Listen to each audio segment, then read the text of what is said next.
Hello, everyone. It is time for revolutionary change. I am Jen Perelman. And I'm Peter Hager, and I'm still getting adjusted to getting my camera straight. It's so frustrating. Do you have a tripod yet? Not yet. Okay. Well, when you get a tripod, you can actually set it up and just have it be like that without you having to constantly be there. Leave it be. Just leave it be, Rutgers.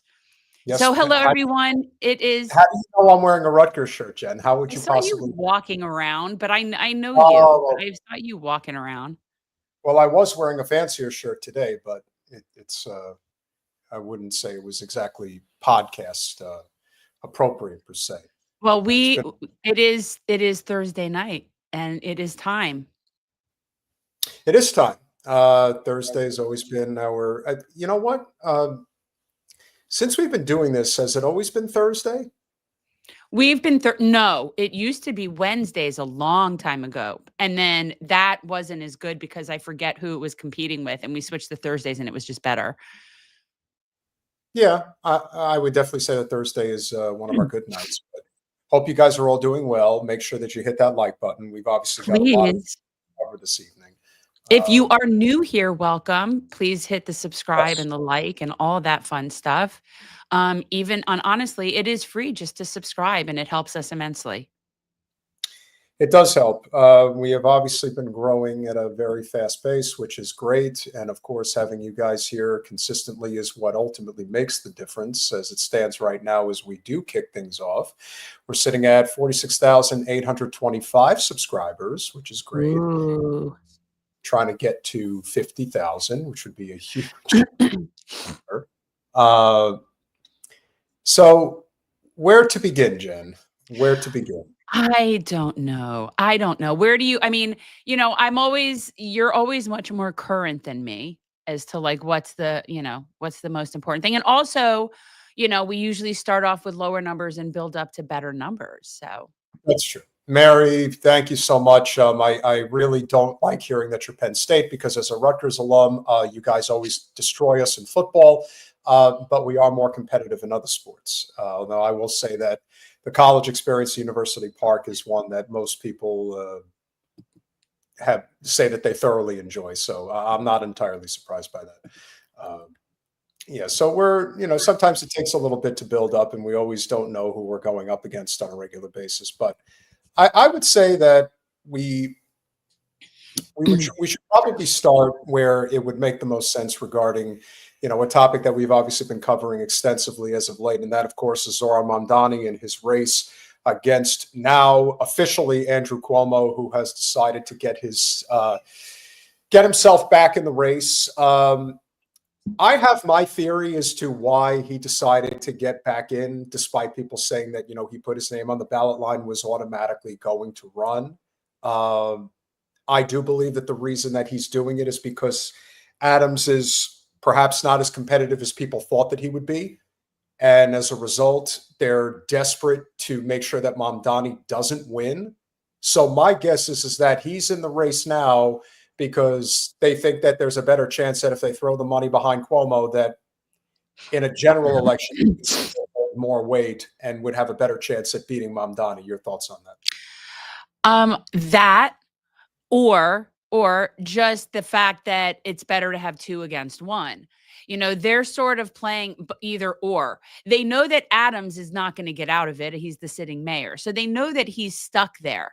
Right. So the only chance and they know that he cannot obviously do that. His numbers are not good enough. So they have to do something to at least take away some more votes in their ranked choice system and do some sort of thing. But I don't know. I don't think it will work. Well, I think he's definitely a narcissist. Absolutely. Absolutely. That's true. But it's not just him that's making that choice. I think it's a bigger picture than that. Now, if you guys saw the clip we put out earlier today, obviously we are not here to just wipe the behind of Zohran. If he makes a mistake, he's going to get called out on it. And by hiring a top-level DNC consultant, that is not a move that is going to endear yourself to the network, the base of people that you've cultivated very effectively. In fact, it might turn people off. And one of those people happens to be a former Cuomo staffer. Now that Cuomo's in the race, I mean, listen, I don't want to speculate as to why somebody would do something. Well, we covered this, and guys, we have a good clip that dropped today that I think is just this, that is this exact topic.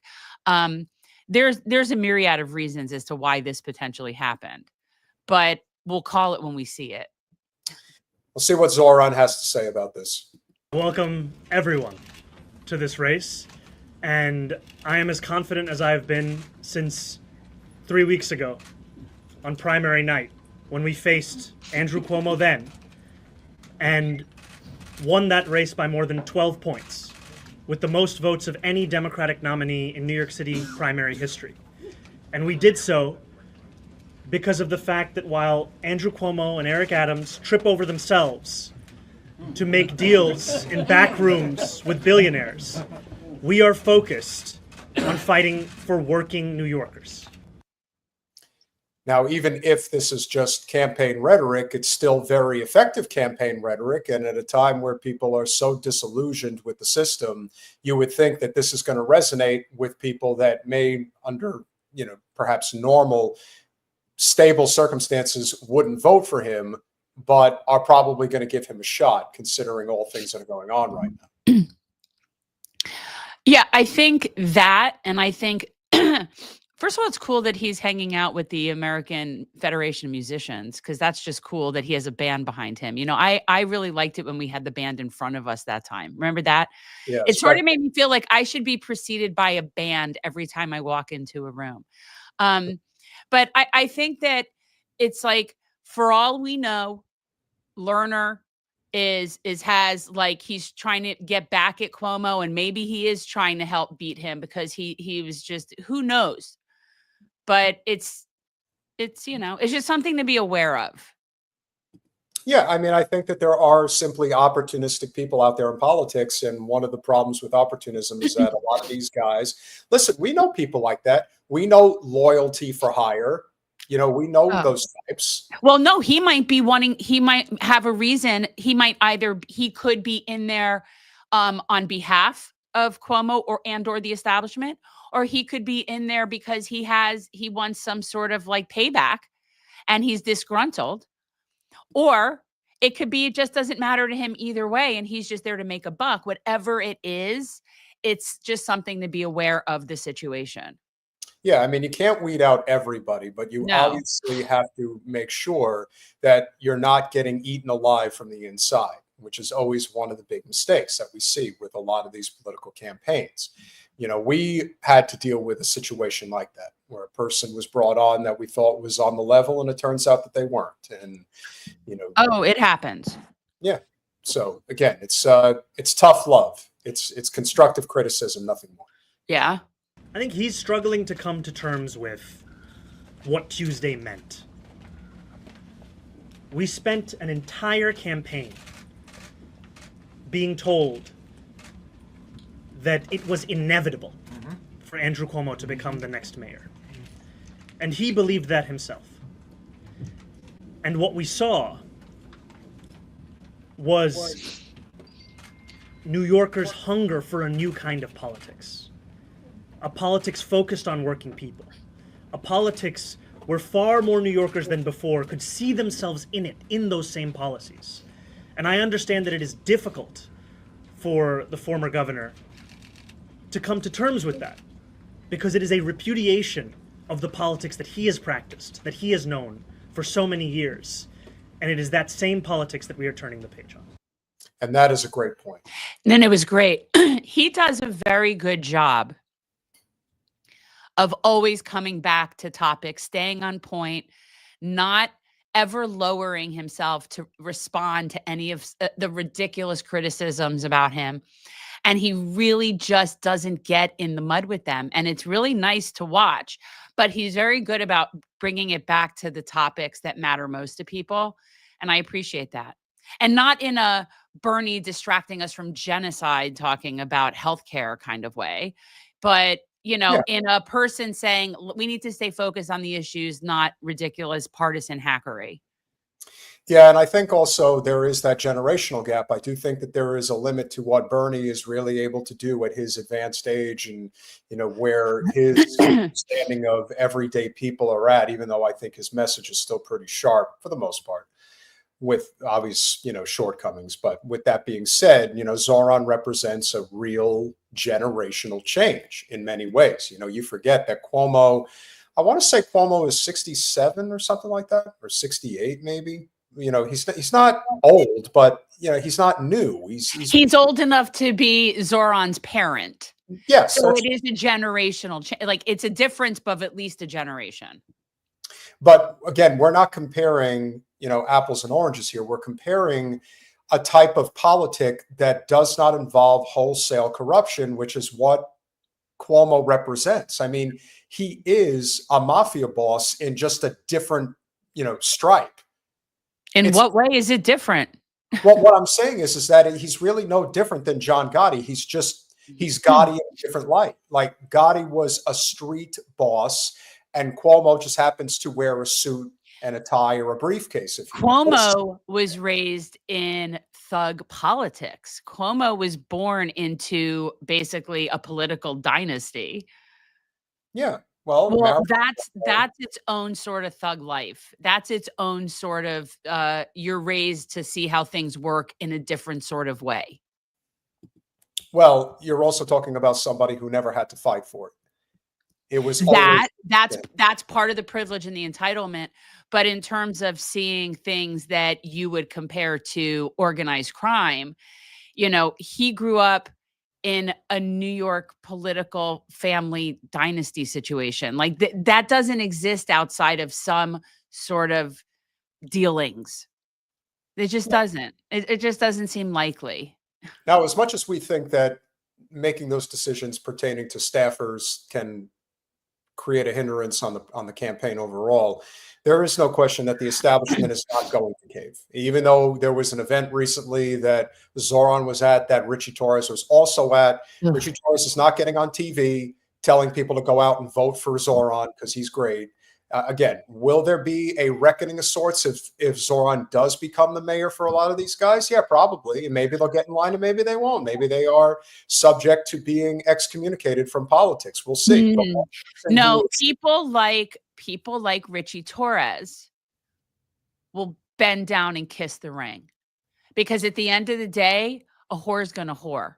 And so now if you have somebody that is now the mayor of New York, and that's your district, you'll do what you need to do. Yeah, I think so. But I also think that he has burned so many bridges that he would be a sitting duck and that he would probably get primaried.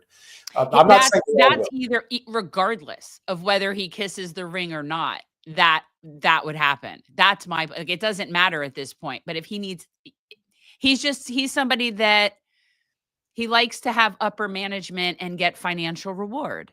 And when you're one of those type of people, you're going to play whatever game you need to play to maintain your position. Oh, yeah. Well, that's why the leader, quote unquote, of the Democratic Party in New York is still saying this. Meeting with Zohran Mamdani, you have not endorsed him yet. What do you say to people who say, why are you not endorsing the guy that won the Democratic primary in a contested election in your backyard? Well, I look forward to sitting down and talking to him. I didn't get involved in that primary election, and I don't know him well. We had a very good conversation the day after the primary. We agreed to meet, and so I'm looking forward to having that discussion on Friday. I mean, I think it's funny to be Wait, honest. is this new, or we've seen this? Oh, this is new. This is the second time he's basically said the same thing then. Uh-huh. Which is, I don't really know him. And again, yes, but this is the thing. There is this idea that you could just be forgiven for all of your transgressions, especially if you are a corporate whore, if you will, in politics. And I'm sorry, but I'm just not buying that. I don't think it's acceptable behavior. And I think once you have sold out, you have sold out. What's not wait. What's not acceptable? Which part of this this is not acceptable? that somebody like Richie Torres is going to be allowed to turn a corner, that he's going to be allowed to, oh yeah, everything's fine now, and Zohran's great, and we're just going to do no. When you're a corporate whore, you're a corporate whore. That's not changing. You have succumbed to that pressure. You will never be able to just go out there and raise capital from everyday people at $30 a pop and get thousands upon thousands of people. They never could. He never could. That's why they're corporate whores. And this guy is a liar. He's just sitting here lying. There is no universe wherein, given Zohran Mamdani's position as a sitting assemblyman in the region in which Hakeem Jeffries' district is, and this is a sitting congressman and a sitting state assemblyman that cross over, there's no universe wherein he's not aware of him. That to me is just, or if he doesn't, then he is the most incompetent frigging congressperson. Well, he's definitely incompetent, but he made a calculated decision. He decided that because he represents the Bronx, particularly the North Bronx, which includes Riverdale, which is a huge affluent Jewish population, that this is the calculus that he felt that he needed to do in order to be an elected official, even though that's not true. But the Zionist movement is going to go through its death throes. Like, that's what's ultimately going to end up happening. I mean, we're seeing it all the time. We have seen how things are changing nationwide. That, I think, in itself is a huge part of the story. And one of the stories that you really wanted to cover this evening, which I think is important to cover, what's going on with the Hague group, which I assume represents the Hague itself. Well, correct? I'll explain it, but before, I'll explain it. But I was going to say something else about what you were just saying about Zohran, but then I lost my train of thought. So no, I totally lost it about, I don't think that the other reason about people like Hakeem and why they don't like Zohran. Yes, a big part of it is the Israeli and the Zios and that lobby and that is part of it. But it's just the idea of that he's an anti-capitalist in the first place. So really, he's got people like Hakeem sing and dance for capital. They sing and dance for capital. They sing and dance for Zios. They'll sing and dance for whatever pays them to sing and dance.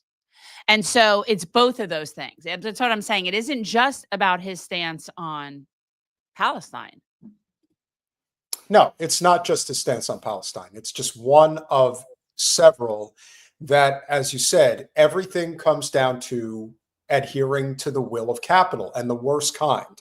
But that might not satisfy his whole district. That's what I'm saying. Like the Zio district, the Zio portion of his district is only part of his district. The fact that what Zohran is talking about is very pro-worker and pro-working people is something that everyone else, but maybe that small group of Zios in his district, that's what those other people want to hear. Well, that's also a reflection of who actually gets involved in elections and who doesn't. One of the biggest reasons, if not the single biggest reason why Zohran was able to win, was that he did get thousands of people out to vote that never vote. And they came to the polls and they made a difference. And that's it. And it's not like the voters are not out there. That's always been one of the dreadful realities of politics, especially if you're in left politics, if you're not in a city dwelling, if you're not in an urban setting where people can, live close to each other, transportation is easier and communication's easier. Whereas if you live in a dreadful district like the congressional district you tried to represent, it's very hard to coalesce people. And a lot of them happen to live in places where it's almost impossible to get to them unless you have a shitload of money in order to get to them. So That's true. It's not like a lot of these representatives are beloved. They just have cultivated their slice of the electorate that they know that they can rely on, regardless of how filthy they are. Yes, the money definitely matters for sure, but there is a limit. And that's why, in the end, if you have a great message and you really are committed to public service, you can overcome some of these institutional problems because the system is changing. There's no question that there has been a seismic shift. It is happening. and we will see how long it takes for it to stabilize. But, Zohran has definitely lit a fuse. There's no two ways about it. And we have to hold his feet to the fire and make sure he does right. And so far, he, for the most part, has done right. And that's all you can really ask for right now. The difference between somebody like him and somebody like Cuomo or Adams being in charge, it's night and day. Of course. So the Hague group is what we're talking about. So everybody knows what the Hague, well, not everybody knows what the Hague is. So the Hague is a place. It's a place. It's in the Netherlands.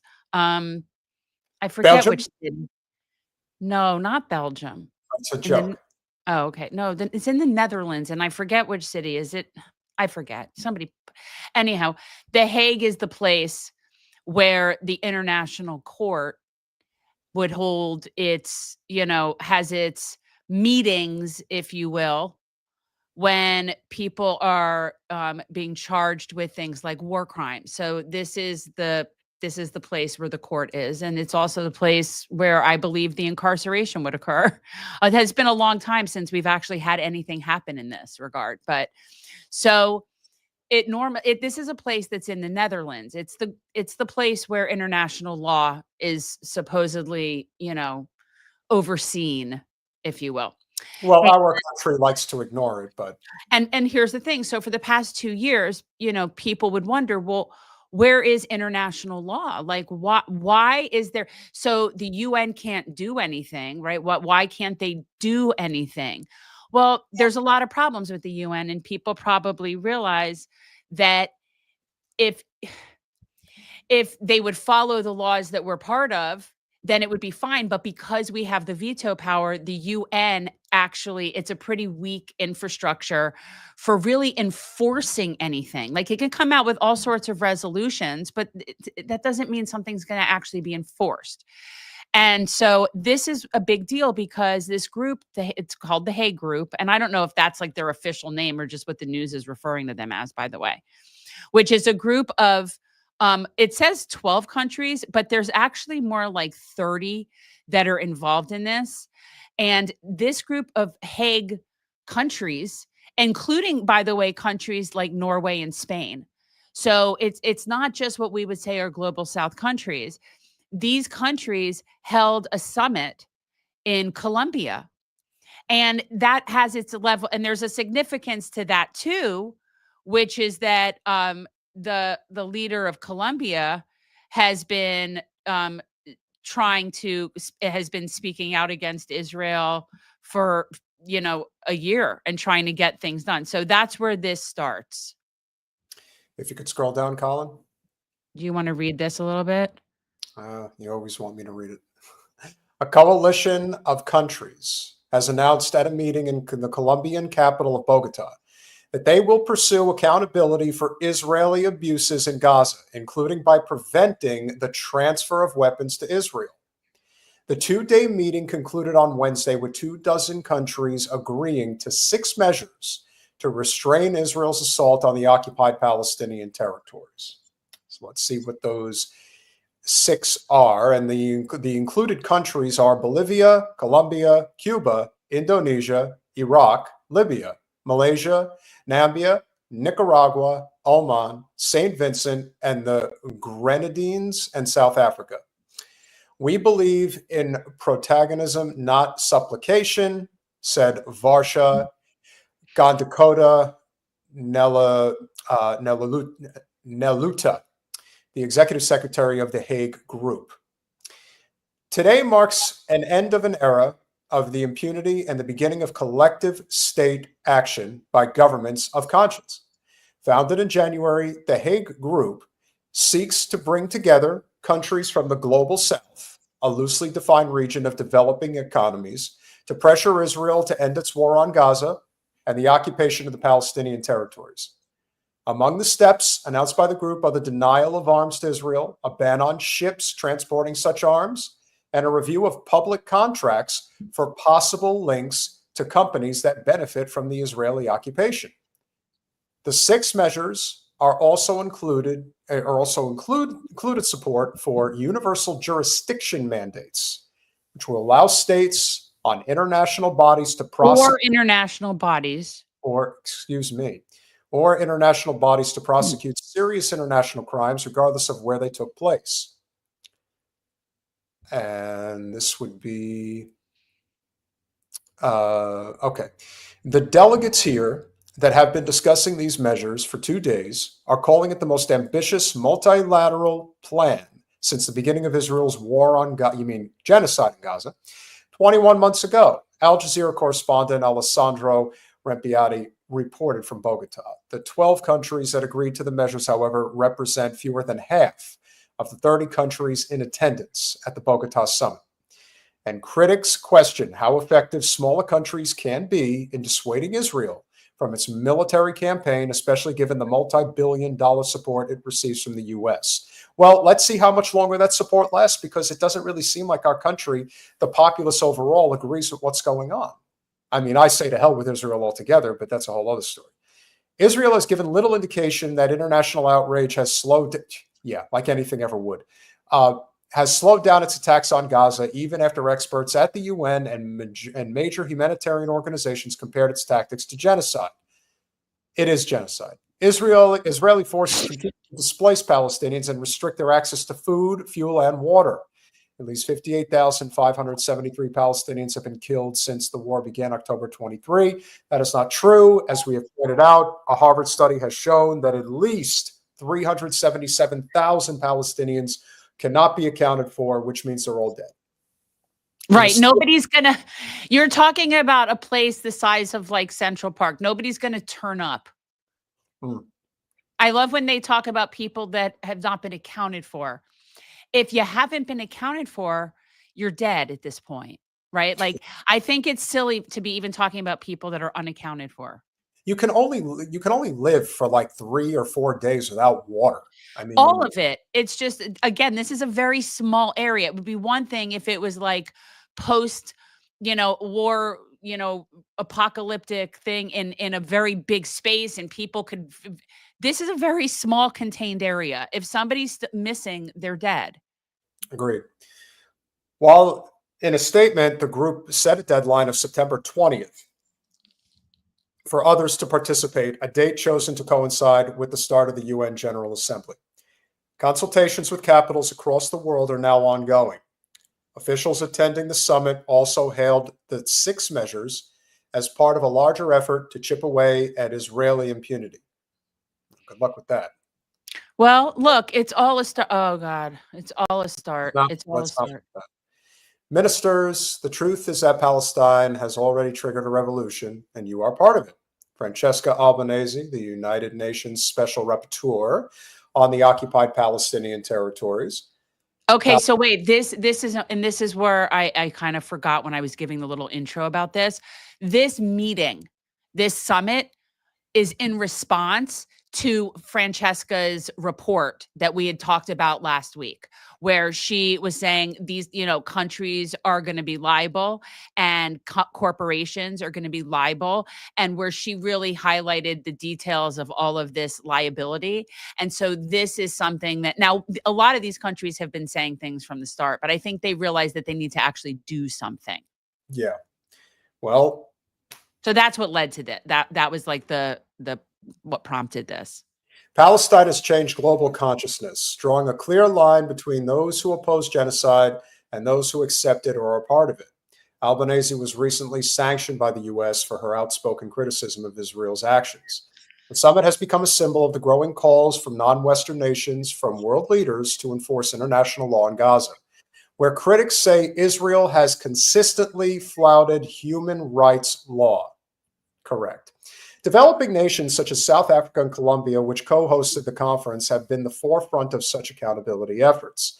South Africa, for instance, filed a case in December of 23, very early on, at the International Court of Justice, alleging that Israel perpetrated genocide in Gaza, and Colombia announced it would cut ties with Israel in May of 24 over its military campaign. So essentially, these are the countries that have had a problem with it for a while. They've been saying something about it. South Africa was on it pretty quickly in terms of trying to get some sort of ending, accountability, something. And they went through their legal channels. They filed their case. They appeared before the court. Like this is how things get to where it gets ugly in general, right? So they tried it that way. They did it that way. We vetoed the UN, the Security Council 3 times. I think just 4, maybe 3. Like it's so the people are trying, but because of our mega hegemonic super hold on the UN, it can only do so much because of our veto power. See that's caucasity right there. That's Yeah, there's plenty of it to go around. So this is they waited for a good year and a half from filing that lawsuit to realizing, yeah, they're not stopping. Nothing's happening. We can't get accountability. The UN isn't doing anything. So we need to go around them. So we're going to have a meeting in Colombia that isn't even isn't in Europe. And we're going to have our whole meeting and we're going to try to figure out what we can actually do. And honestly, you get enough countries together, they can do something. You have enough countries that have any sort of naval assistance to help get stuff through and enough ships break that siege, break that blockade. You really at this point, Israel would not be capable of taking on all of those countries in a naval war. Like it's so absurd. And at some point it would just be enough is enough. Well, I think enough is enough, and we're staring down the barrel of a deadly gun at this point. If not, again, you have to step up. You have to do something. And when somebody like Netanyahu wants to nominate Trump for the Nobel Peace Prize, again, that's caucasity. It's an insane maneuver, and I believe somebody is nominating Daniella. We're going to get to. We'll talk about. We'll get to that when Wally comes on. But this person, again, that's when you have impunity and you think you could do no wrong or you think you could get away with anything, that's how this is going to happen. And that's why, particularly as it relates to Francesca, she has some serious guts to continue doing what she's doing. And this is a speech that she just gave the other day. We're also going to show you guys a very important petition to sign, because we are going to make our effort to help nominate Francesca Albanese for the Nobel Peace Prize. She is the person who absolutely deserves it, not these genocidal sick asses. And how absurd that we've sanctioned someone. We've sanctioned the special rapporteur, the special rapporteur from the UN for doing her job. Doing her job. It's so stupid. It's very rarely.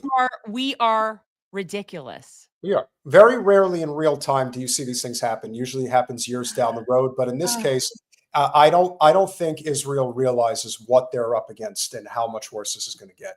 I want member states to distract their attention from where it should be right now, ending the genocide in Gaza. This is what matters. And then ending the ethnic cleansing of Palestine, which is advancing at incredible speed.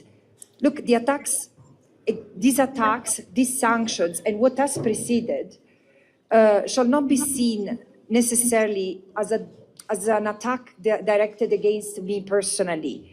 This is rather a warning to anyone who dares to defend international law and human rights, justice and freedom. And I think that in the face of this, we cannot afford to be silenced. The other thing you have to remember, and this is why, again, this is such a dramatic moment in world history, because there are going to be other instances that may pop up where the United States is going to open up their stupid mouths and say, oh, look at the crimes that this country is committing on so-and-so, and look what this guy's doing to that person. When you have been arm in arm with this genocidal, psychopathic nation, and have completely scurried the law for 2 years. I mean, you've done it forever, but this is just so blatant and obvious in people's face. No one is ever going to trust you again. Your credibility is shot. And this idea that it's a Trump thing or a Biden thing, no, it's a system thing. The system's broken. And that's why anybody who was out there celebrating Kamala Harris, you need only look at the speech she gave at the convention to know that it has nothing to do with the party or the person. It has to do with the system, and that the parties are a joke, and that when you get right down to it, there's a reason why we don't have the things that normal developed countries have. That's the problem. And that's why Francesca is a hero. She's just awesome. This is some real badassery we're watching right here. Yeah. Oh, well, she without question is defiant, as it should be. And that's what makes her great. Yeah.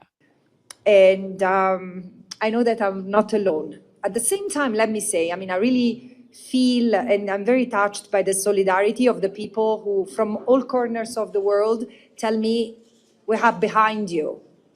What does it mean?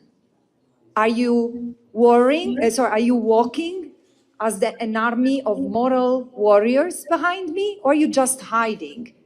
Is expressing support toward me the best you can do to contribute to end this genocide, which has our fingerprints? So this is why I'm thanking everyone who's expressing solidarity and support. It's not about me. It's about the Palestinian people who are being genocided and erased from their land. Yes. Okay, so let's say we're having a Nobel Peace Prize contest, right?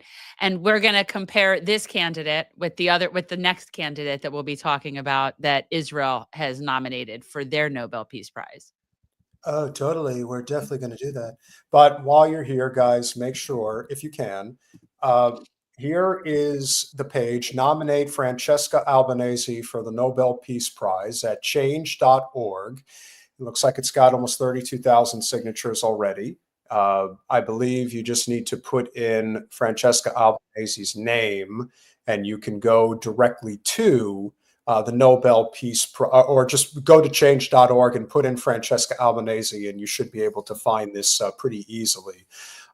So if you haven't already, please make sure that you do. We want to do our part and our effort to shine an even greater light on her work, which by extension shines an even greater light on what's happening in Gaza and why it is incumbent upon all of us, as Francesca said, to kind of get in the streets, because that's what we have to do. Yes, we do. It's to get in the streets. So listen, we have a special guest this evening.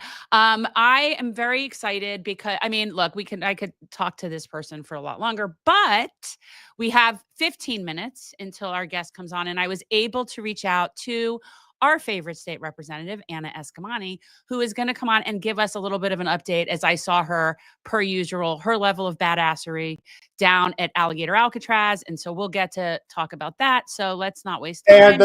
And the next mayor of the great city of Orlando, yes. Anna Eskamani, always a pleasure. What are you doing? Don't look. I didn't know you were going to do it, and that we did it at the same time. Hi, everyone. Thank you so much for squeezing me in last minute. Y'all are so kind. I so appreciate it. Thank you so much for agreeing to come on. I was watching you. I don't even know what channel it was. I don't know. I was watching your presentation, your speech, you're speaking down at the prison in the Everglades. Right. And this nightmare. And then I'm like, we should invite Anna on and have her just tell us what happened down there. So since you can't, we can't have you for long, but I want to know what you saw, and guys, not somebody that's doing spin for to raise money. So just what you saw and what the status is of everything right now, because I know things have been changing every minute with flooding and evacuating. So absolutely. Yeah. Well, I again, thank you so much for caring about this and for uplifting it. And it's just so incredibly horrifying. And just for quick context for those listening, so on July 3rd, myself and 4 other lawmakers at the state level, we showed up at the Everglades Detention Center demanding access. Of course, we were denied that access by the state of Florida. We were told that it was unsafe for us to visit, which of course our response was, if it's unsafe for us to visit, how is it safe for people to be detained here? Fast forward to the next week, there's essentially a plan for members of Congress to make an unannounced visit of this detention center. The state of Florida gets wind of that And so they schedule a curated, scripted tour on that same Saturday. And so despite knowing that it was going to be sanitized, we went to it because I think it's really important to conduct whatever oversight we can. Of course, in the meantime, we've sued the state of Florida for unfettered access, and we're fighting that in our own court case right now. But I have to tell you that despite the expectation that things would be sanitized, there's no way you can sanitize that place. There's no way you can sanitize people in cages. And it's essentially a tent city. I mean, there's no running water. There's no electrical grid. Everything's run by generators. All the water is trucked in and out. Mosquitoes are so intense. I say this as a lifelong Floridian. I know mosquitoes, but this is a whole different level of just impact. And of course, it's all run by private contracts, all private contracts. So you don't have a lot of accountability. You don't have even background checks being conducted on those who are hired. And they refused to let us speak to any detainee, though, of course, I did my best and tried. But we were surrounded by security that kept stopping us. But the one part that I want to emphasize, and I'll step back and see questions, they basically let us gaze into one of these tents where folks are being caged. And it was 8 cages in one tent, 32 beds per cage, 3 small metal toilets in each cage with 3 phones in each cage. And when they open up these doors, these folks, I mean, they were all men, they were overwhelmingly Latino, were chanting at us freedom in Spanish. They were yelling out their names. They were begging for help. They were pointing at their water cups, saying that the water was bad. I mean, it was just an incredibly devastating 60 seconds. And I tried to kind of push forward, and the security guard pushed me back. And, you just feel so helpless in that moment because you want to just do everything you can to get these folks out and to ensure that there's due process. And that just wasn't possible. So there are more lawsuits filed.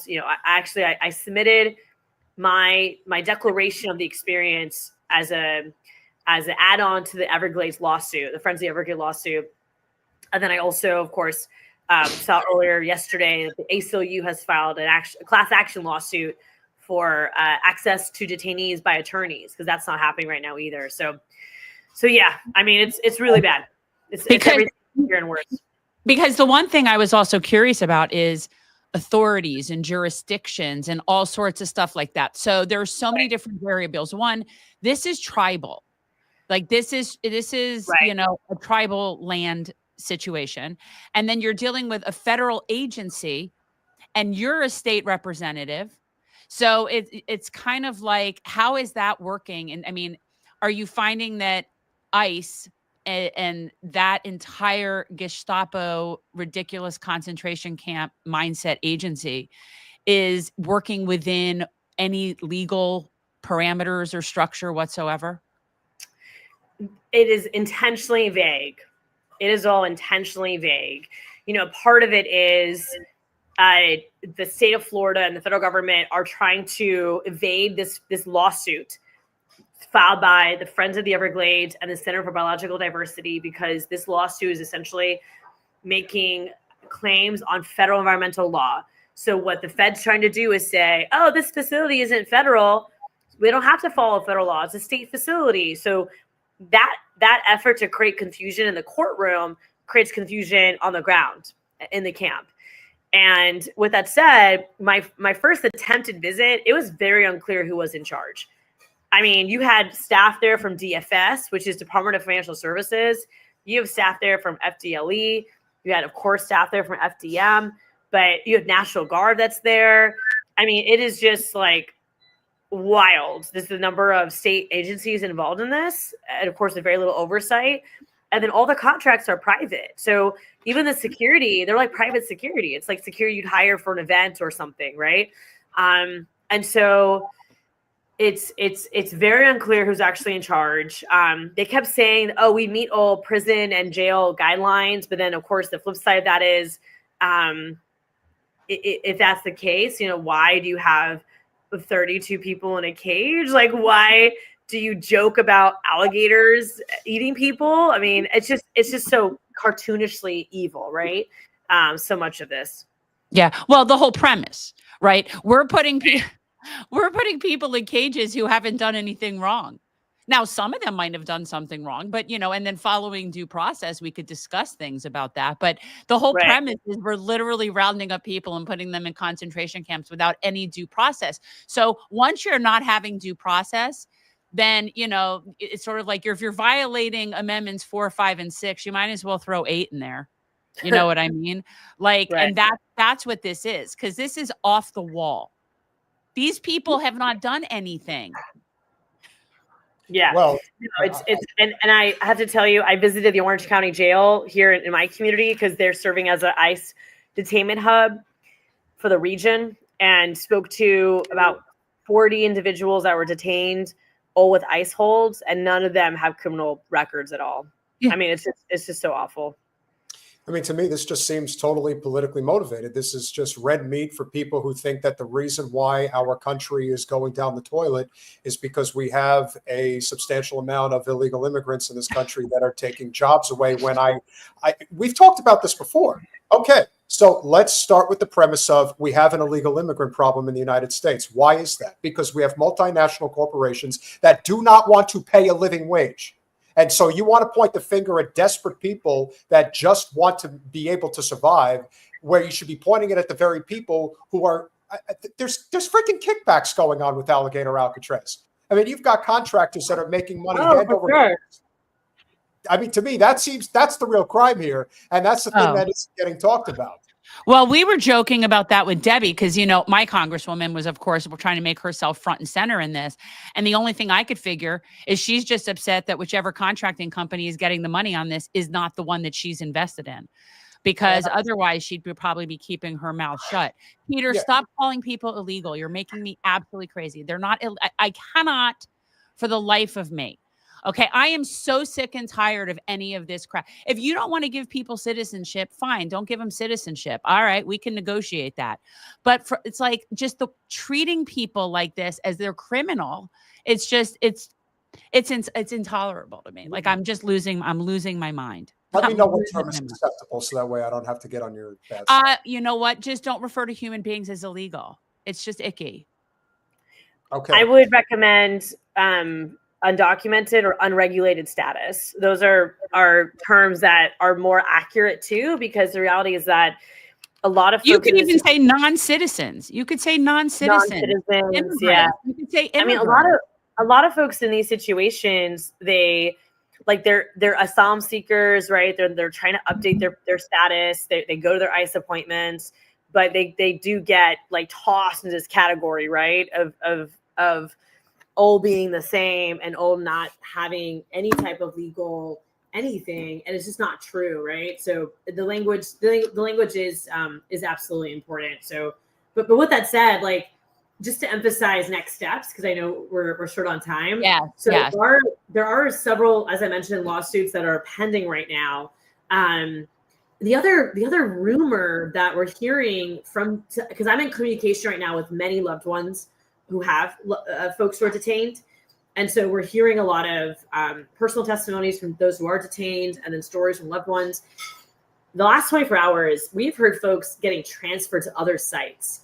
And it's a big question mark, because we're hearing that this basically depopulation is happening, where folks are getting moved out of the Everglades to other locations, and we're not sure why.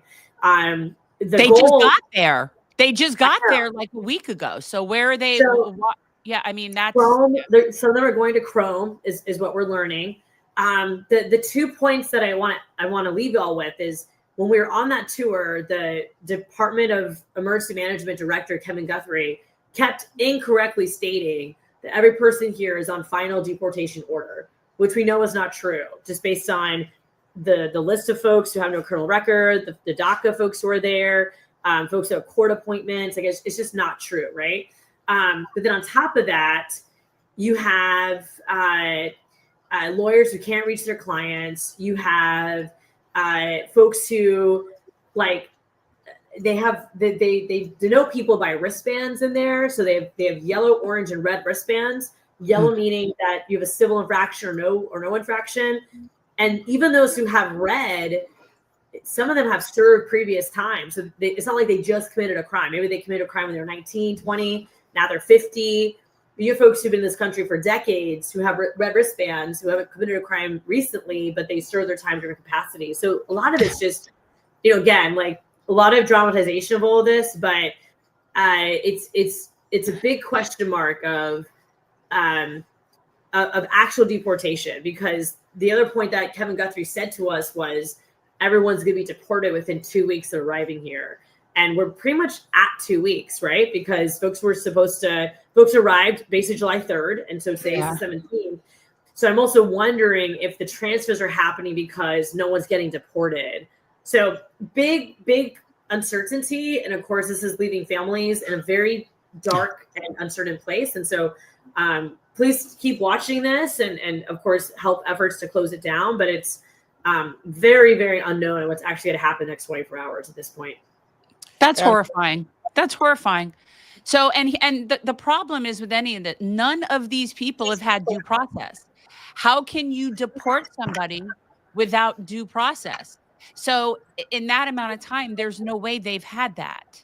So and what's happening too, Jen, is a lot of the folks who are there, they're getting picked up by FHP in a lot of cases. So what's happening is that, Florida Highway Patrol has been deputized by the state of Florida through what's called a 287G contract agreement.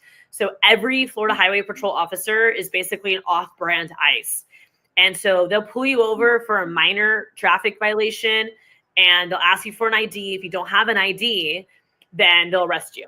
And so a lot of folks who are in this situation, that's what happened. They got pulled over on the way to work. They got pulled over while going home, taking a kid to school. And that's why there's been such a growth in detainments, right? Is that they're overwhelmingly pulling people over with no criminal background. And that's who is in this situation. Anna, if you are fortunate enough to become the next mayor of Orlando, what type of jurisdiction do you have in terms of control and being able to protect some of these families? Obviously, for what many people may not know, because most people associate Disney with Orlando, Orlando is a substantially large Hispanic dominated population. What would you be able to do in terms of being able to protect people from just outright unjustifiable removal in what, to me, just, again, this just reeks of just total political cannon fodder. There is no real substance to what these guys are doing. There's a lot of opportunities, actually. And just to emphasize this point, the city of Orlando is in Orange County and is smaller, right? Orange County is millions of people. Orlando's less than 400,000, but we're on the map as a tourism destination because of all the attractions around us. And of course, our theme park industry is very much staffed by immigrant community members, folks of Latino descent, folks of Haitian descent. The immigrant community is huge in Central Florida and are part of our fabric. I'm a daughter of immigrants, and so it's very personal for me too. But to Harvey question, a few elements, right? One is the contract with ICE. So right now, OPD is training 10% of their law enforcement to basically be with a 287G agreement, deputized with ICE. I would absolutely not do that. No contract at all. We should be focused on violent crime, regardless of who commits it, and not specifically target people who are looking like immigrants, which is what's happening with FHP.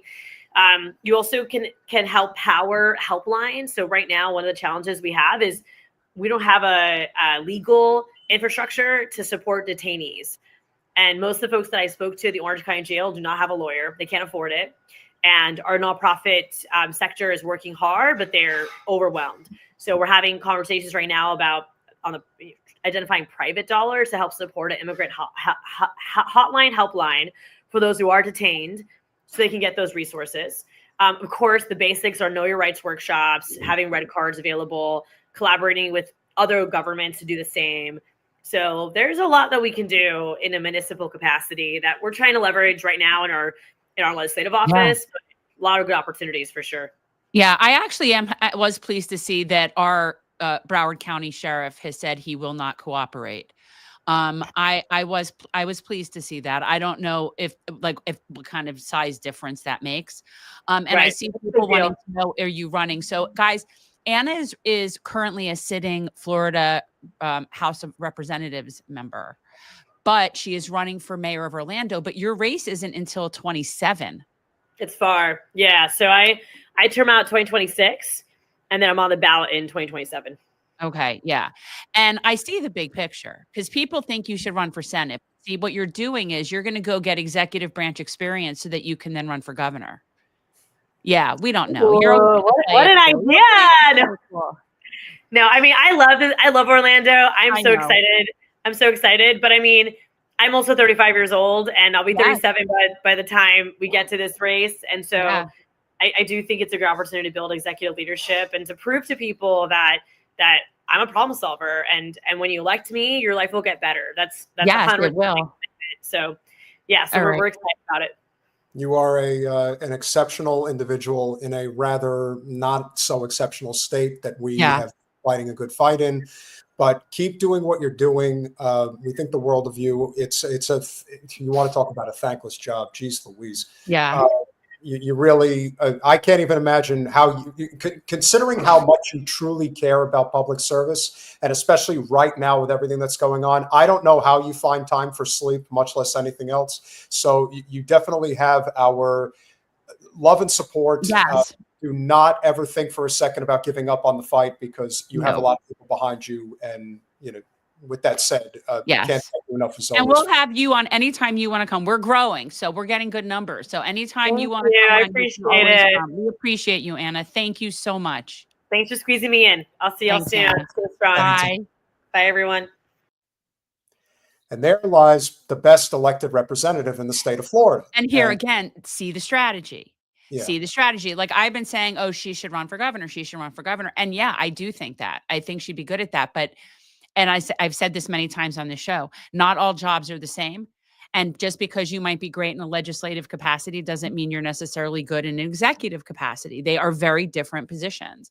And she is someone that I actually can see being good in any capacity. But I do think that it makes sense to get, it makes sense. It's a more logical jump or step rather. And here's a nice little secret about Anna Eskamani, which makes her better than most people. She's a Muslim. I thought, and Iranian, no less. Yeah, amazing. But how about our next guest, Jen? How about our next guest? How about somebody who I do believe is Palestinian, who can actually speak to the horrors of what is going on in his homeland? Not what Daniella Voss wants you to believe is their homeland. I tell you, she sounds like Count Chocula.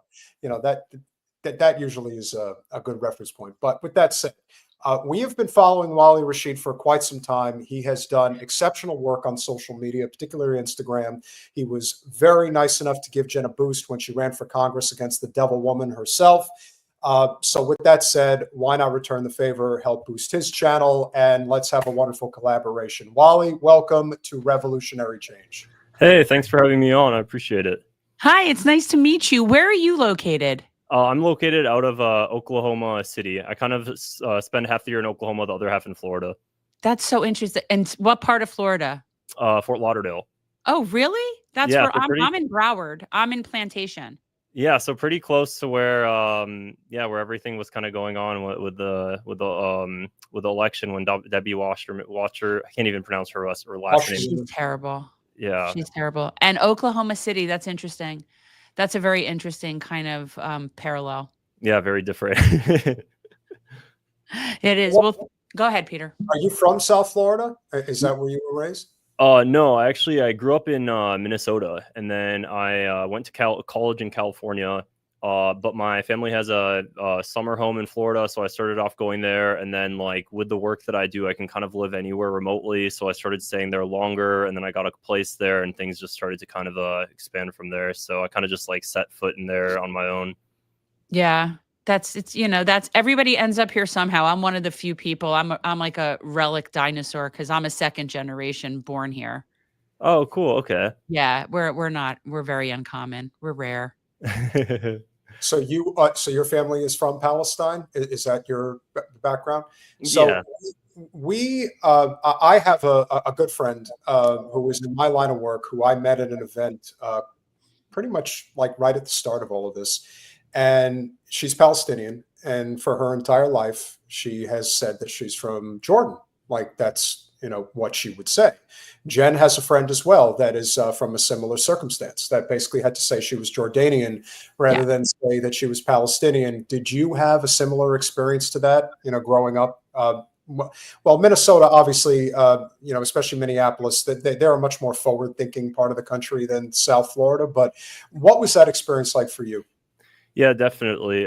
It's funny you say that, actually, because my father, every so often I noticed that if my father was meeting a stranger, he would kind of just, sometimes to make things easier, he would just say Jordanian, because simply being Palestinian seems like it can be controversial in of itself. But me personally, no, I didn't really get into, I guess, this activism space until the past few years. But even prior, I had no problem telling people I was Palestinian. That's not something I wanted to shy away from in any capacity. Same thing with my mother. She she never really tried to just like hide that aspect of herself. But both sides of my family are from the same village in the West Bank. It's called Burin. It's a small village of about 2,000 people south of Nablus, so deep in the center of the West Bank. Both of my parents, grandparents, and for as far back as we know, are from that same village. My parents were born in Jordan because their grandparents were kicked out of the West Bank. We still have all of my extended family there, however, like a lot of my cousins, my grandma's family. And then once they left to Jordan, my mom's side ended up going to Kuwait, and then Saddam Hussein invaded Kuwait, and then my mom left Kuwait and then went back to Jordan until in the 90s, my parents ended up moving to Minnesota. It is kind of amazing having the type of experience that you have. I've always felt that while there are a lot of problems in the United States, infrastructurally speaking, for the most part, the spoiled, arrogant nature of the average American is truly mind-boggling. And if that's not enough, the level of propaganda that is perpetuated on the average American citizen is incredible. Even if you are from a more, I wouldn't even say progressive, I would just say a more advanced part of the nation. If you're from South Florida, like Fort Lauderdale, if you're from New Jersey, like I'm from, and then you end up in a place like Oklahoma City. And the propaganda there is so thick, not just from, on the one hand, you obviously have the corporate, political infrastructure that's already in place, but then you add in the religious aspect of Christian Zionism that is so strong in a state like Oklahoma. We've covered John Hague, Kenneth Copeland, Joel Osteen. They have a foothold in places like the Heartland. And I can imagine that you've seen up close and personal the effects that type of propaganda has on the average citizen in a place like that. Yeah, absolutely. So I moved to Oklahoma just a few years ago. I own a business separate from what I do on social media. So that's what brought me to Oklahoma a couple of years ago, because my cousin co-owns it. So we opened up a warehouse here. But since moving here, definitely very conservative in all aspects. I've met a lot of, very conservative Christian Zionists. I think honestly, it's been really good for me. I like it because I think it's been mutually beneficial in both ways. Definitely very conservative, and a lot of people are just closed off, and they've never probably met a Palestinian, and if they did, they didn't know. But I guess I'm pretty Americanized. I don't really have too many Arab friends, although on social media I'm a huge activist. In my personal life, I kind of keep to myself a little bit more. But I have noticed that I have made an impression on people, because I think just meeting somebody in real life that's a Palestinian that has family there, it humanizes them. And I think that right now, for a lot of people, especially these Christian Zionists in small towns and whatnot, the word Palestinian just seems like a kind of a figment of their imagination. They never really met one. It sounds like this boogeyman. So once they really meet one in person, and I guess maybe because, you know, I'm Americanized, I don't have an accent, so I guess I have privilege in that sense, that they're at least willing to communicate with me in the beginning. It's been, so far, it's honestly been, it's been pretty good. And I think I've actually had more of an impact on people. So I haven't had really any negative experiences here in Oklahoma, actually. I get my hair cut at the same place, and it's these older gentlemen in their 60s. They own a haircut place not too far from my shop. You know, in the beginning, all he kept talking about was my thick Arab hair, because I guess I don't think he's ever cut anybody's hair that's not white. But you know, like, we started talking because I would go every couple weeks, and one time, I think randomly, the Israel-Palestine subject got brought up, and he's like, "Oh, those damn terrorists, X, Y, and Z." Like, as he's actively cutting my hair, he doesn't know. And I think over the past couple of months, I've kind of warmed him up to it, like, casually. You know, I didn't really take it offensively, because I kind of just assumed, okay, you know, this is just his propaganda. But I took it in a gentle way. I'm a lot more gentle in person with my activism than I am on social media. Right. Well, it makes the most sense. You know, Yeah. you're going to get, and I've said it multiple times on this channel, and it isn't just regarding Palestinians. I also think it's regarding anybody really, but like, you see it a lot with I hear it about people talking about Iranians currently, but none of the people that are talking about these people have ever met any of these people. Yeah. And this is the common thread of just like complete and utter ignorance that I see with all of these situations. Because this is what I know. If you've ever been to, let's say, I don't know, an iftar dinner, if you've ever been to an event like that, right? You would never be able to dislike these people that were like, it wouldn't. And at this point, I've been to Turkish, Egyptian, Palestinian, Pakistani, Indian. I've been to numerous various iftars, and you would only be like, nobody would have a problem with anybody at any of those events. That's what I think is that a huge part of it. I think you're right. People do not know people, and that's one of the biggest problems that we have. Well, I think it goes without saying. No, please, Wally. I was going to say it goes without saying that I think that's a great deal of what Israel's modus operandi is to dehumanize Palestinians at all costs. Yeah, no, absolutely. I mean, Israel has an incentive to dehumanize Palestinians because it benefits them. You know, if America hates Palestinians, then naturally its foreign policy is going to benefit Israel. And that's that's kind of been in the works for decades. Jesus, like, since Israel's founding, it's been focused on that in the media, because swaying public opinion ends up helping, you know, foreign policy. It's, you know, it's foreign policy. Public opinion always precedes change in policy, so that's why there's that influence. But yeah, so it's been interesting. However, I would say that after October 7th, there's been I've never seen a shift like this ever. I don't know about you guys, but when it comes to the whole topic, nope. And I'm older. I did want you to talk a little bit about your organization, because we're talking about, you know, the concept of educating, because that's the first step for a lot of reasons. One, I think that when people meet people, like I said, they will like people, but also it needs to be beyond that, because for some people that are too far gone, there are people, whether they're Jewish Zios, Christian Zios, boomers, non-older, whatever it is, that are just too far gone. Okay. They're going to double down. They're going to say, so it's all about preventative at this point, and making sure that we're educating people, especially younger people, and starting to build coalitions that create that and that foster that, because that is the biggest problem, is we're not taught this stuff, especially in Jewish communities. Ashkenazi Jewish communities, we are not taught what we're supposed to be taught. So talk about your organization, because, you know, this is something that's fairly new for you, Olive Peace. And guys, we need to make sure that we have all of that. I don't know if Colin make sure it's in the description, but would you talk about that, Olive Peace? Yeah, no, I appreciate it. Yeah, so I have a nonprofit. It's called the Olive Peace Foundation. We're a registered 501c3. We started shortly after October 7th. I put it together because, you know, my platform and the resources I had that way, and it's shifted in its mission a lot because because of the new Trump administration, we kind of had to shift things.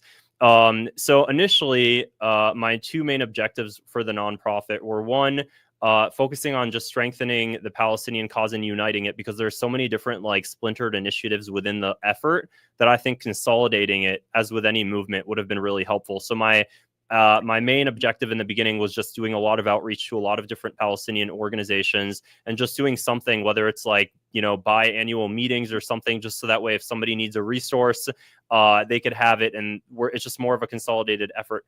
And then the second thing that we started really focusing on, we had education initiatives as well. Actually, one of the things I wanted to know is that I just realized that Palestine wasn't even taught in K through 12 education. No. And so initially that was actually one of my things. I was like, well, why don't they don't even teach about this, neither in college either. And if they do teach about it in college, it's so like they have to be so specific with the wording. So initially a lot of my focus was on K through 12. I wanted to see like what would need to be done to do to implement this in K through 12 education. And I started connecting. There's only really one organization called Teach Palestine that's really working on this. And I met these ladies, and they were so sweet, but they were so terrified, because when I talked to them and I was talking to them about trying to get Palestine taught in American education, they're like, you can't just like toss a ton of volunteers at this and then expect it's going to work. They were actually sweating. They're like, if you do anything to try to push Palestine education in any school in America, the ADL will go after you. The ADL will dox you. The ADL will sue the school. The ADL will get the teachers fired. The ADL will call you anti-Semitic. They'll blacklist you. They'll do this. They'll do that. And I went from thinking, oh, it's just going to be easy to try to like, connect with teachers and whatnot, to where the schools were scared of wanting to work with us because the schools were worried of the backlash. The ADL, I mean, in I can't remember which city in Southern California, there was already a lawsuit going on last year because they started teaching Palestine in an ethnic studies course, and the ADL called the course anti-Semitic. So like there is an organization called Institute for Curriculum Services. It's a Zionist organization that focuses on getting Israel taught in the American education system. And the things that they'll do, like they have connections with Pearson and McGraw and Hill, and they'll change specific wording that if there's a word if the word settlement is in a history textbook, they'll change it to communities. And they'll do small things like that to where they, completely shift the narrative. And so that was a really big effort. We're still working on that, but it's very hard trying to get into that space when the ADL is just they have little chapters in every school district. Somebody there trying to like that will report back and basically dox you and just try to figure it out. So that's been interesting. How can we help you? How can we help you? I appreciate it. Well, I think that figuring out how to build a larger network within, where more teachers, at least just building up a understanding where there are teachers across the country that are supportive of Palestine and are willing to help push these things forward. Because basically, if you want to get the education curriculums changed in any sort of place, you have to go through the school the district, and there has to be a representative basically trying to push it through the district. And you have to have enough people on board in the community to want to make that happen. So that way, when the backlash happens by the ADL, there's going to be enough support on the opposite side. So I think figuring out I think what would be helpful is figuring out maybe starting off with one community at a time might be easiest, and figuring out where in the country that would be, easiest to get pushed through with the least backlash. Well, some places are obviously more progressive than others, right? Like Absolutely. some school districts. But let me ask you this. So in addition to the sort of component of being able to actually change the official curriculums in different counties and municipalities, do you have any means of providing educational resources for, say, teachers who are willing to teach outside of their curriculum as their method of civil disobedience? And that is a way in which teachers can stand up that are willing to do that. And that's how that stuff ends up becoming more known and people get behind it, because beloved teachers start doing the right thing. So I'm just curious, like if there's a non sort of legislative, school district component to what you're doing for education purposes. Yeah, absolutely. There's actually, so not my organization, but the organization I've been really working with a lot, especially last year, trying to figure out how to do this, teachpalestine.org, I believe. They already have like whole curriculums for every age range, that's, so they're at that school, they have entire like syllabuses, they have a ton of resources for teachers.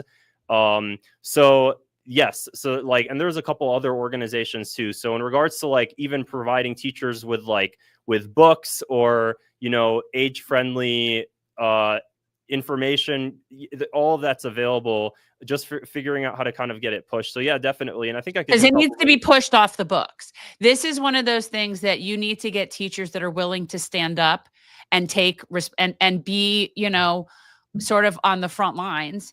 And there are people that do that. We've seen people in libraries not willing to get rid of books. Like we've seen some teachers that'll take a stand. But yeah, we need to promote the curriculum. Needs to be moved on TikTok, Instagram, places like that, and almost like a hashtag. You want to learn about the truth? This is how you find out. Yeah, that's most people promote the curriculum, and there needs to be some way to also do some sort of like campaign to reach teachers.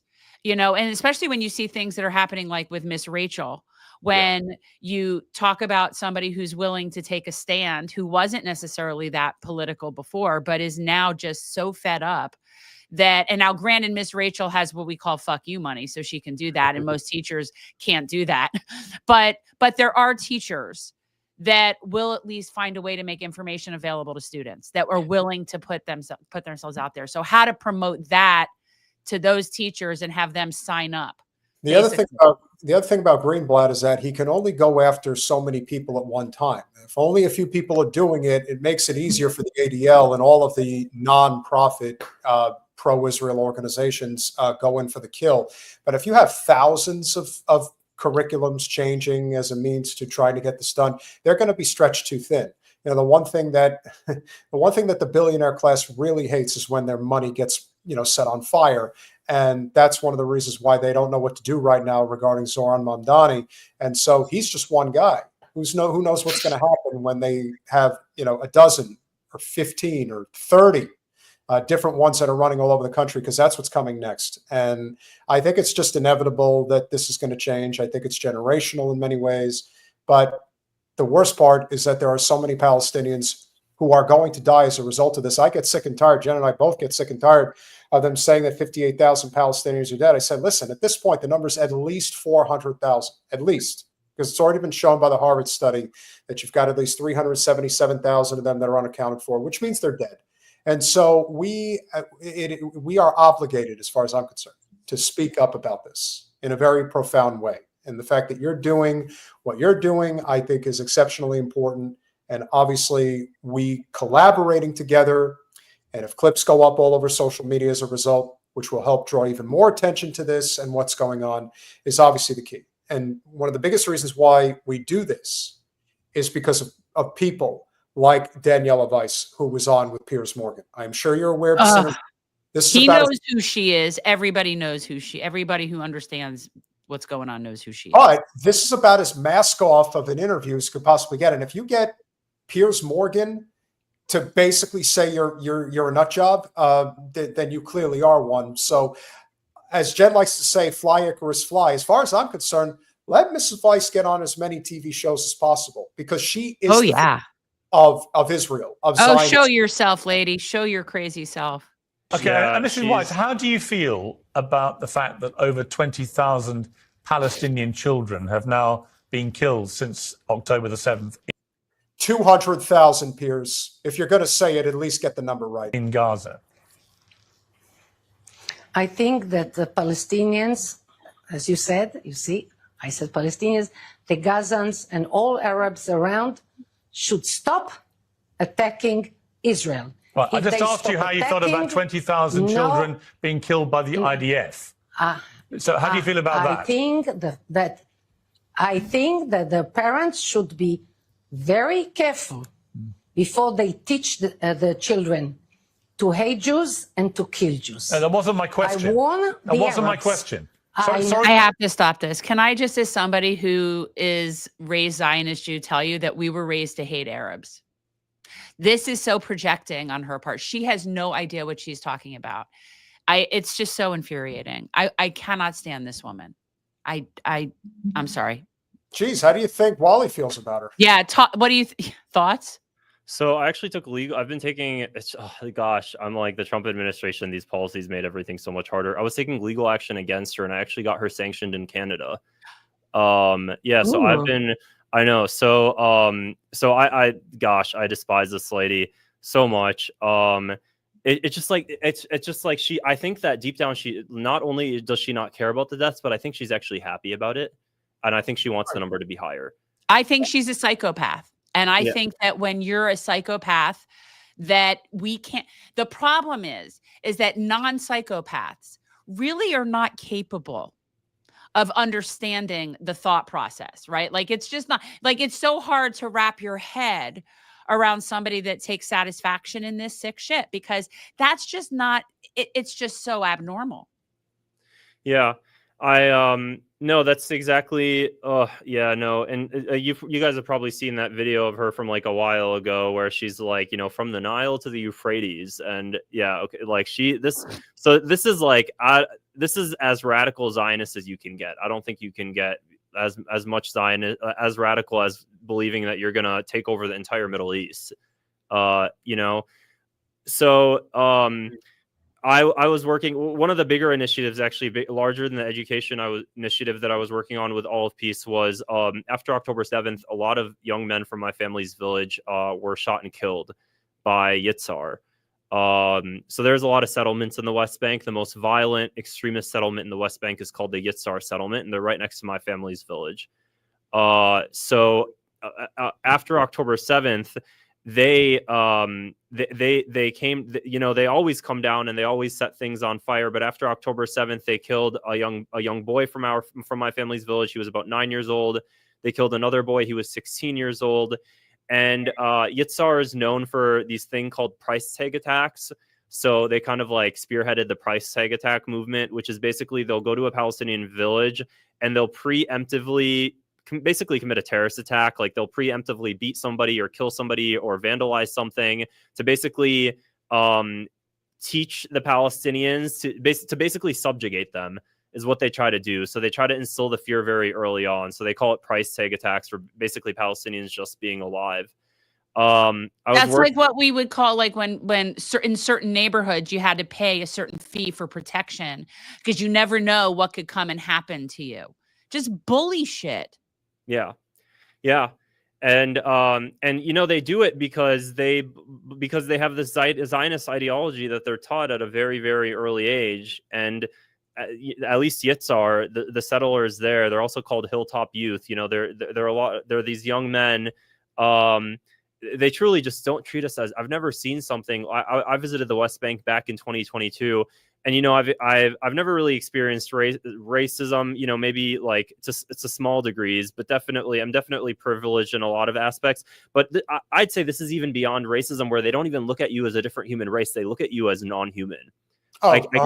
I can't explain it. Like I was looked at by a settler when I was in the West Bank, like I was genuinely like a cockroach or a bug to them or something. Yes. You are to them. It's because people like this have been doing propaganda. Like this woman, by the way, if people don't know who Daniella Weiss is, she's who Israel has nominated for the Nobel Peace Prize.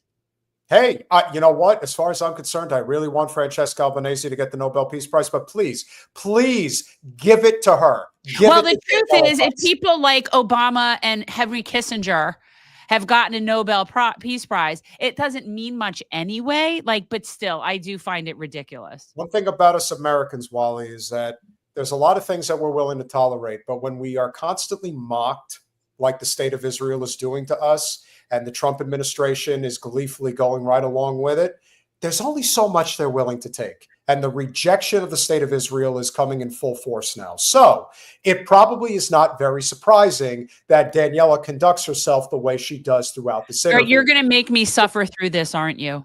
Indeed.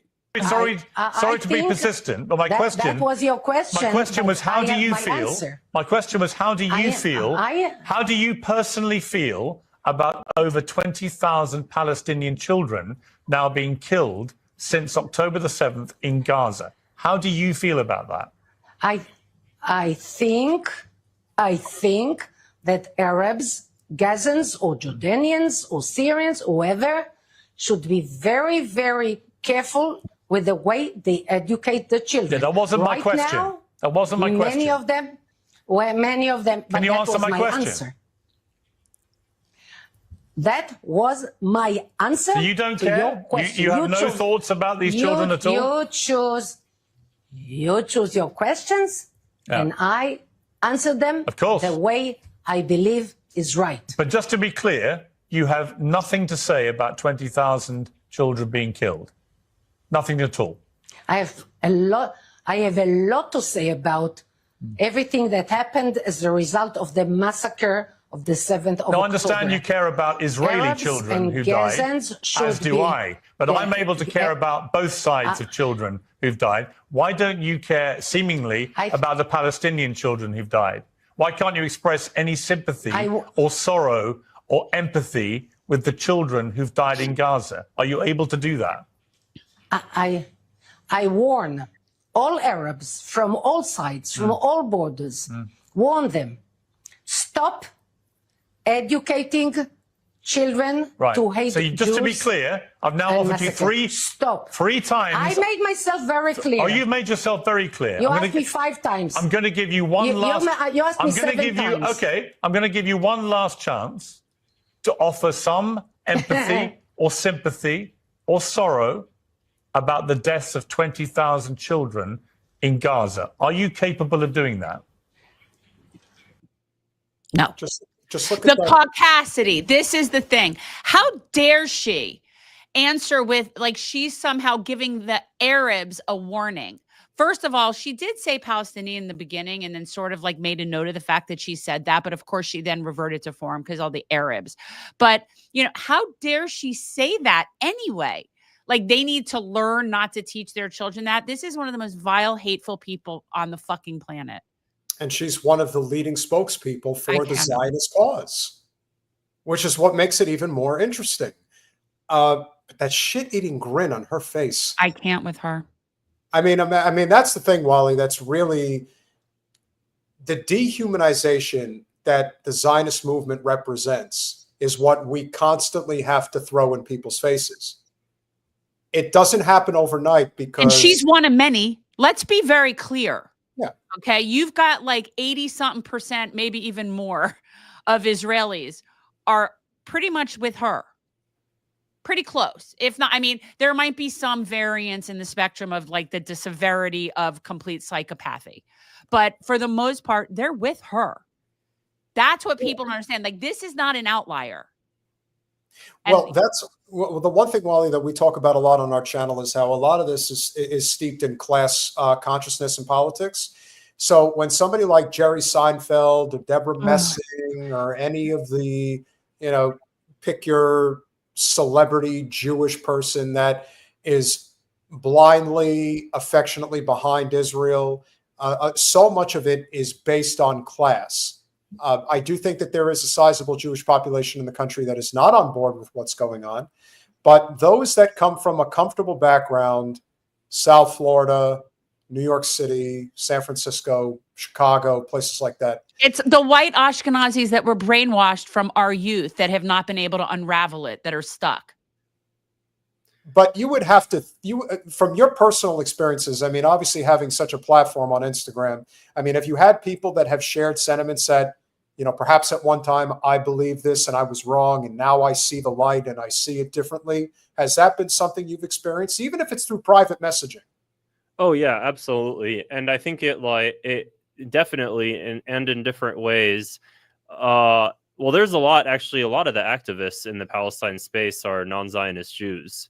That I've met, and I didn't even realize the degree to which, you know, so that was one thing. And there's also a lot of non-Zionist Jews that started off as Zionists, and I've seen them share their stories, one of which is yourself, and I've also gotten DMs from a lot of them. So I've definitely had experiences like that. Actually, one of my closest friends for the past 4 years, although my platform growing has kind of made our relationship a little bit different, but she was a non-Zionist Jew. She is a non-Zionist Jew. I met her in medical school, and she's always said, I just don't really believe in an ethno-state. I really don't see the point of it.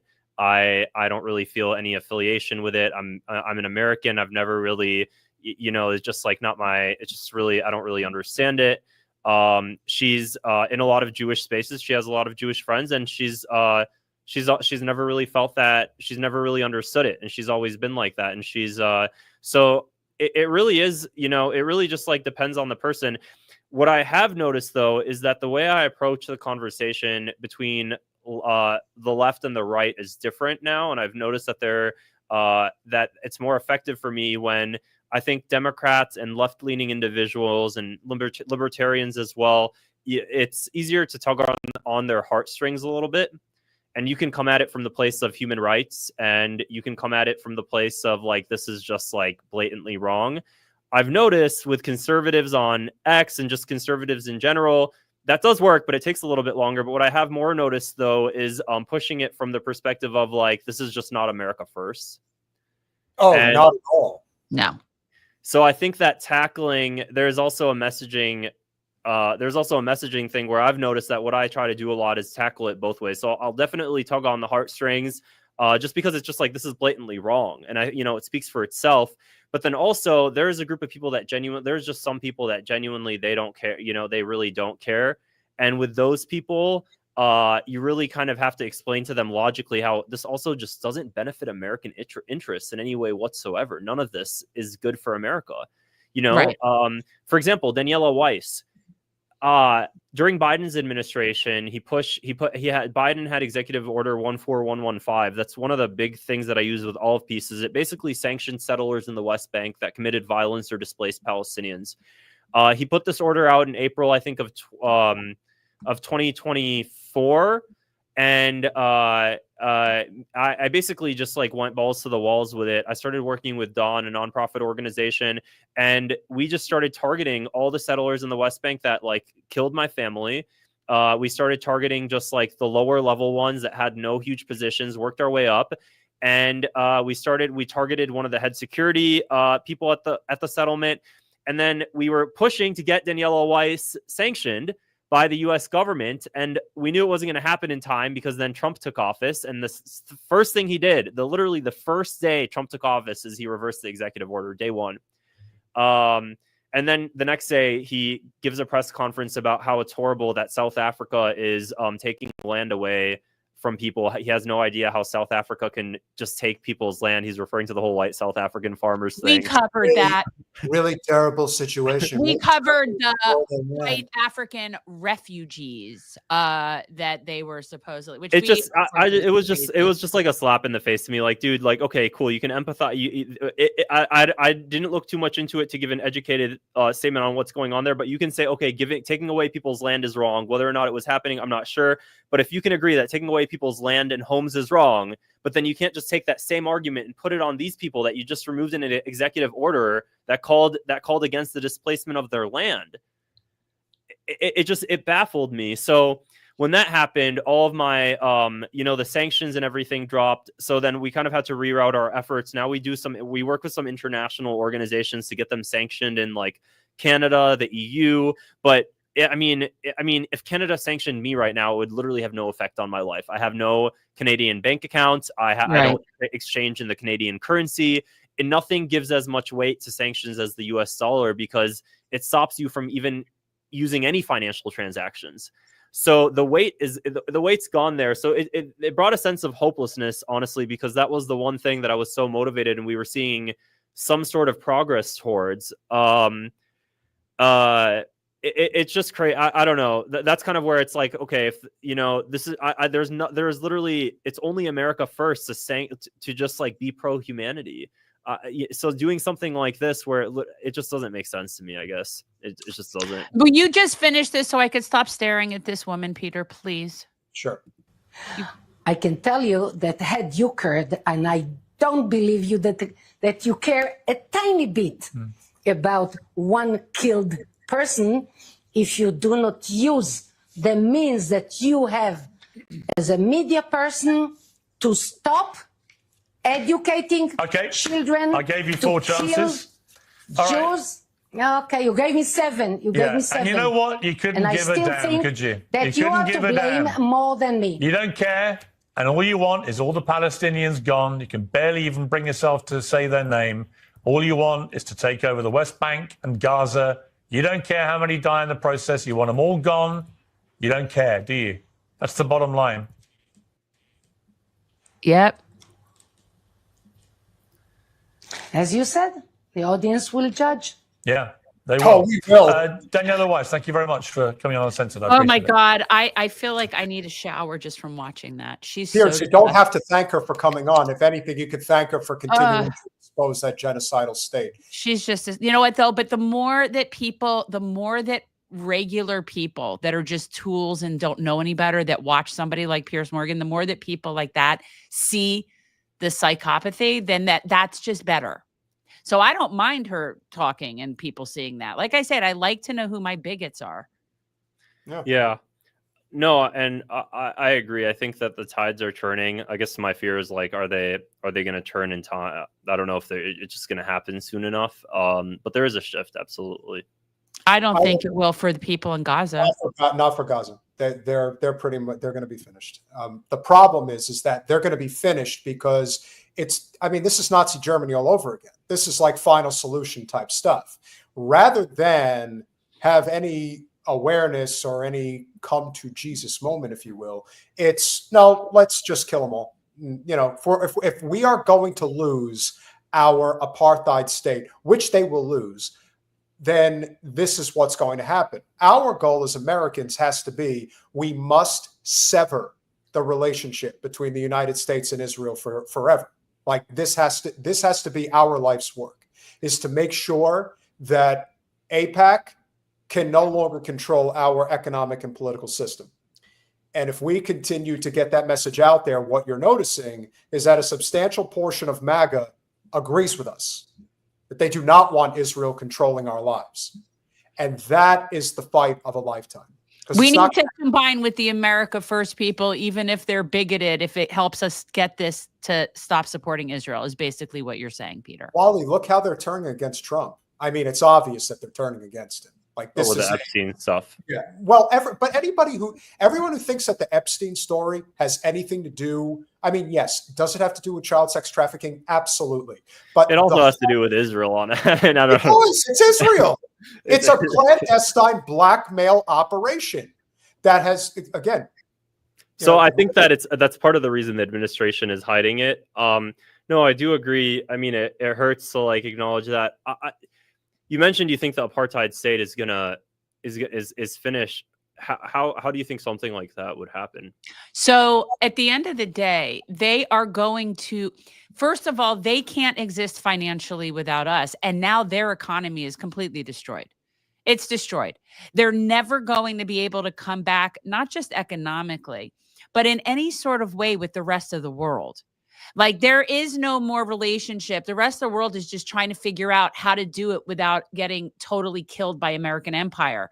But as we're seeing things like with BRICS, and we're seeing things like this group that just had this Hague group that just met outside of the Hague and are starting to the world is starting to coalesce against American empire.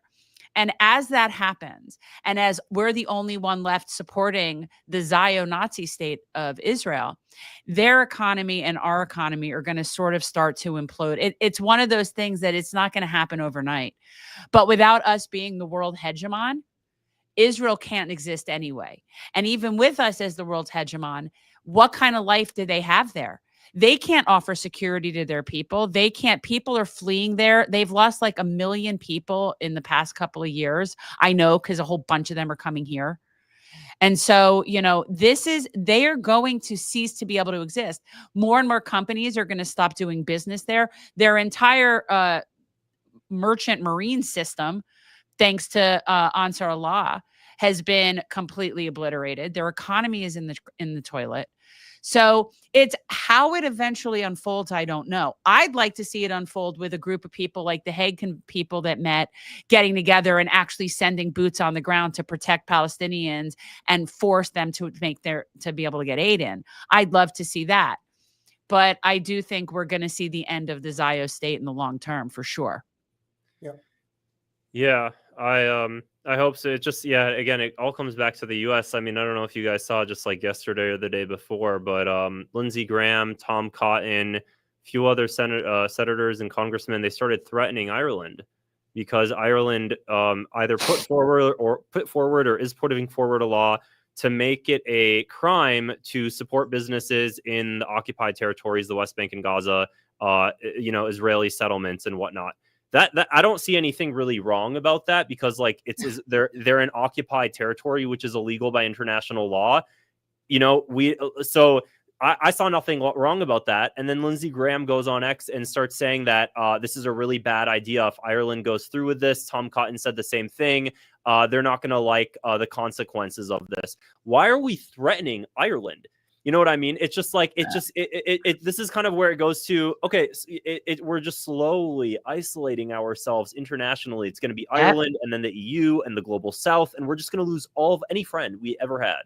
For Israel, it makes no sense to me. Which is why it will eventually cease to exist. It won't work because we're going to lose all of that. You see it sort of happening simultaneously, right? We're going to gradually lose our hegemonic position in the world.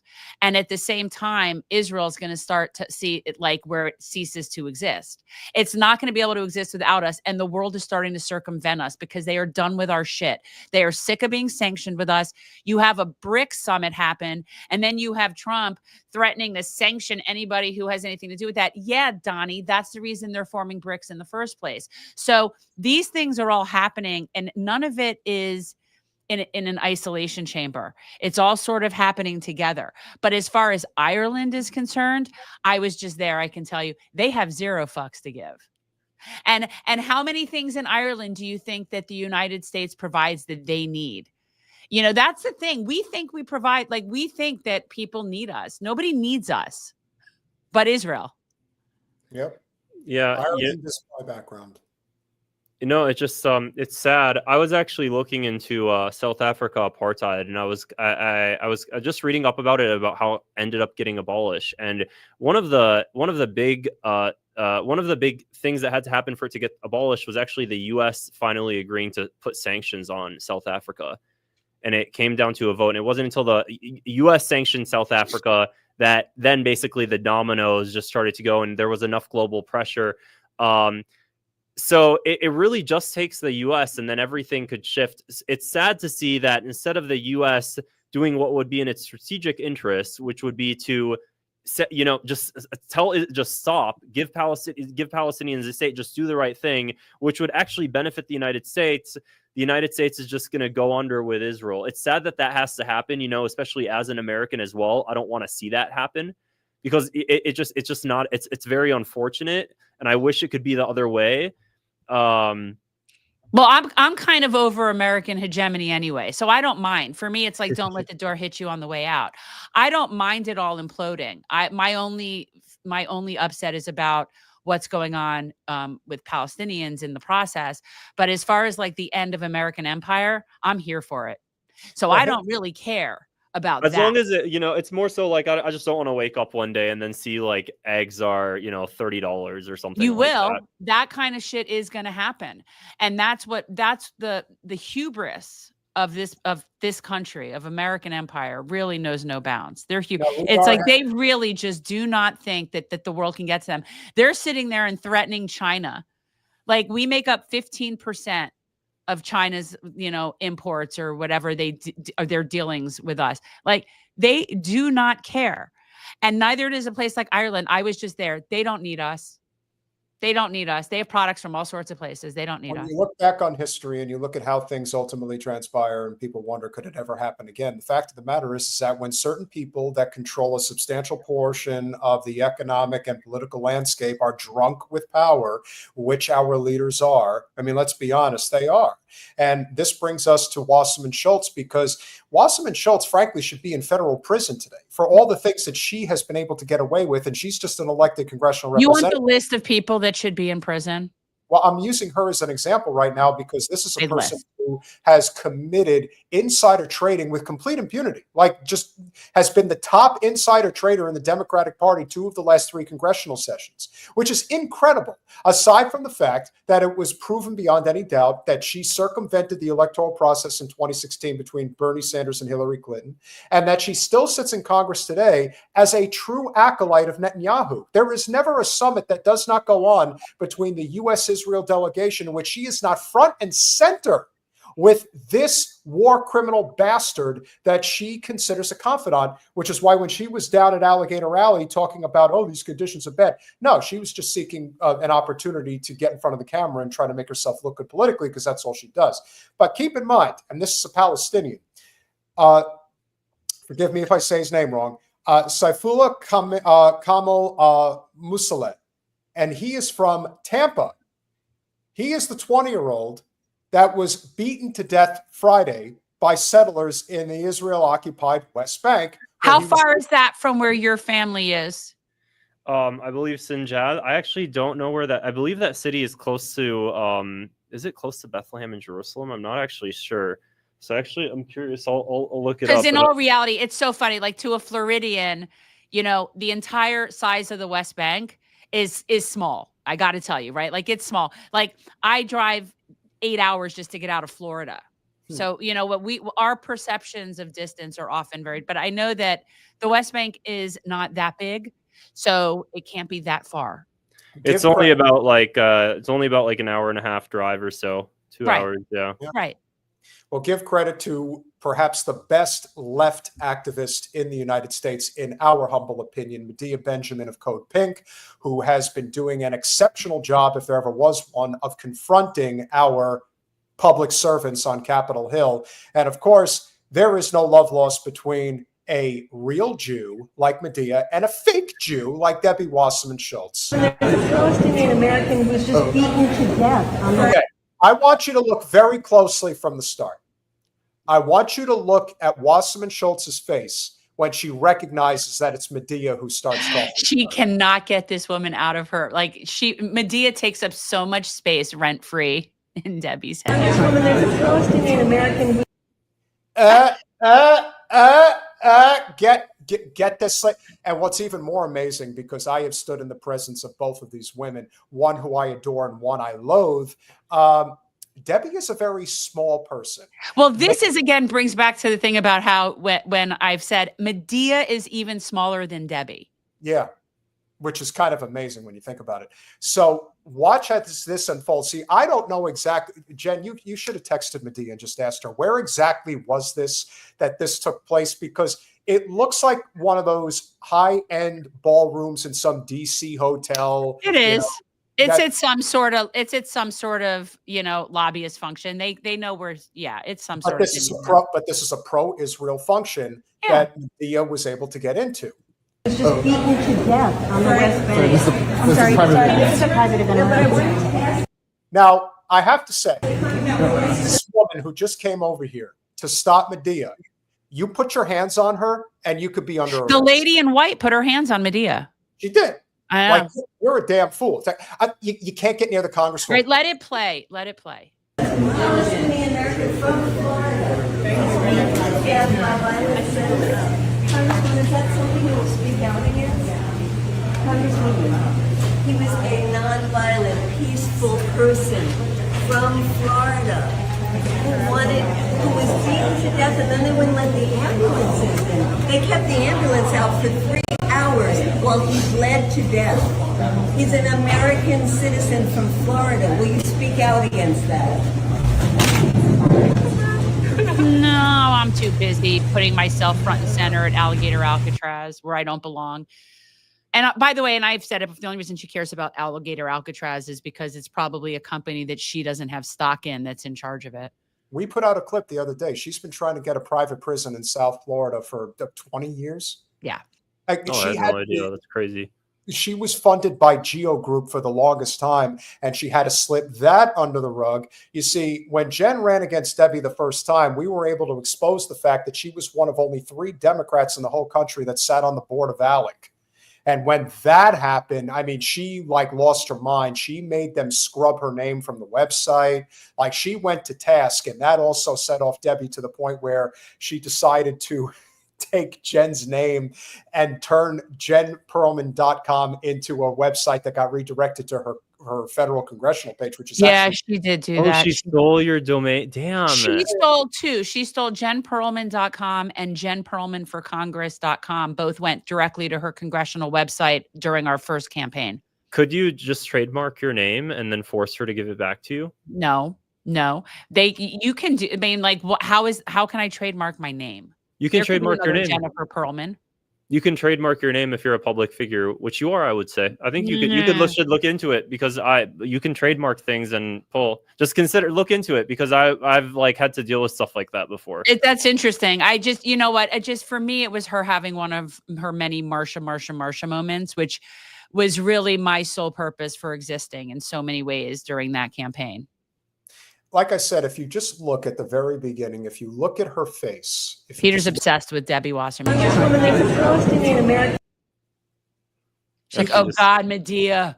Like, you can tell that there is a burning rage inside of her for common people. Like, she, especially not just common people, but common people that confront her, because she knows she's an evil witch. She has to know. She can't. I mean, she's been confronted before in interviews. You know, we have the clip of her saying, we purposely don't have primaries in the Democratic Party so that we don't have to be challenged by activists. It's like, for her. No, that's why we have super delegates. We have super delegates because we can't allow the grassroots to actually have control of the situation. Yeah, it's just crazy. I don't know. It's wild. That's the thing, though. Like, when it comes to these, you know, is she elected because of the fact that she's Zionist, or could somebody like yourself, could somebody that's a Democrat that has all of her policies except for the fact that they're not Zionist, be elected in that district? Would the district vote for them?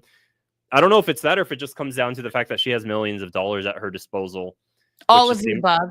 It's all of the above. I would say that with her, it's a combination of a few things. I think that the number one reason why she's protected, there's 2 of them. There's 2 particular reasons that she's protected. The first one is that she truly is a confidant of Netanyahu. Like, she really is within his inner circle.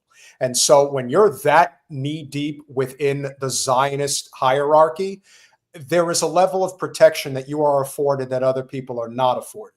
And whether like that's Randy Fine as well. Randy Fine would be another example of that. I mean, Randy Fine, we didn't even have a chance to bring it up with Ann Eskamani, but I would have asked her, you know, you sat behind him in Congress. She's so thankful she doesn't have to be in the same building with him anymore. She was probably celebrating that he got that promotion. But I'm telling you, bro, like, I never for the life of me, as terrible as I always knew that he was, I never saw him sit in Tallahassee with a yarmulke on his head. Now he does it everywhere he goes on Capitol Hill. Like, to me, that's the type of hypocrisy in Jewish culture that unfortunately doesn't get called out enough. But that's the hypocrisy in Zionist culture. Yes. And he is one of the very worst. Like, he's much more front and center than Debbie is at this point, but they're still equally horrific people. So was Brian Mast. I mean, Mast is the guy who showed up on the congressional floor with the IDF jacket on. I mean, how's that not treason?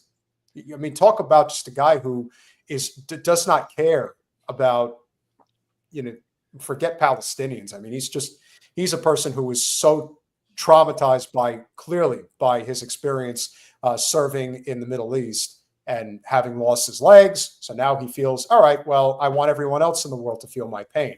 Has always been my attitude, is why they act that way.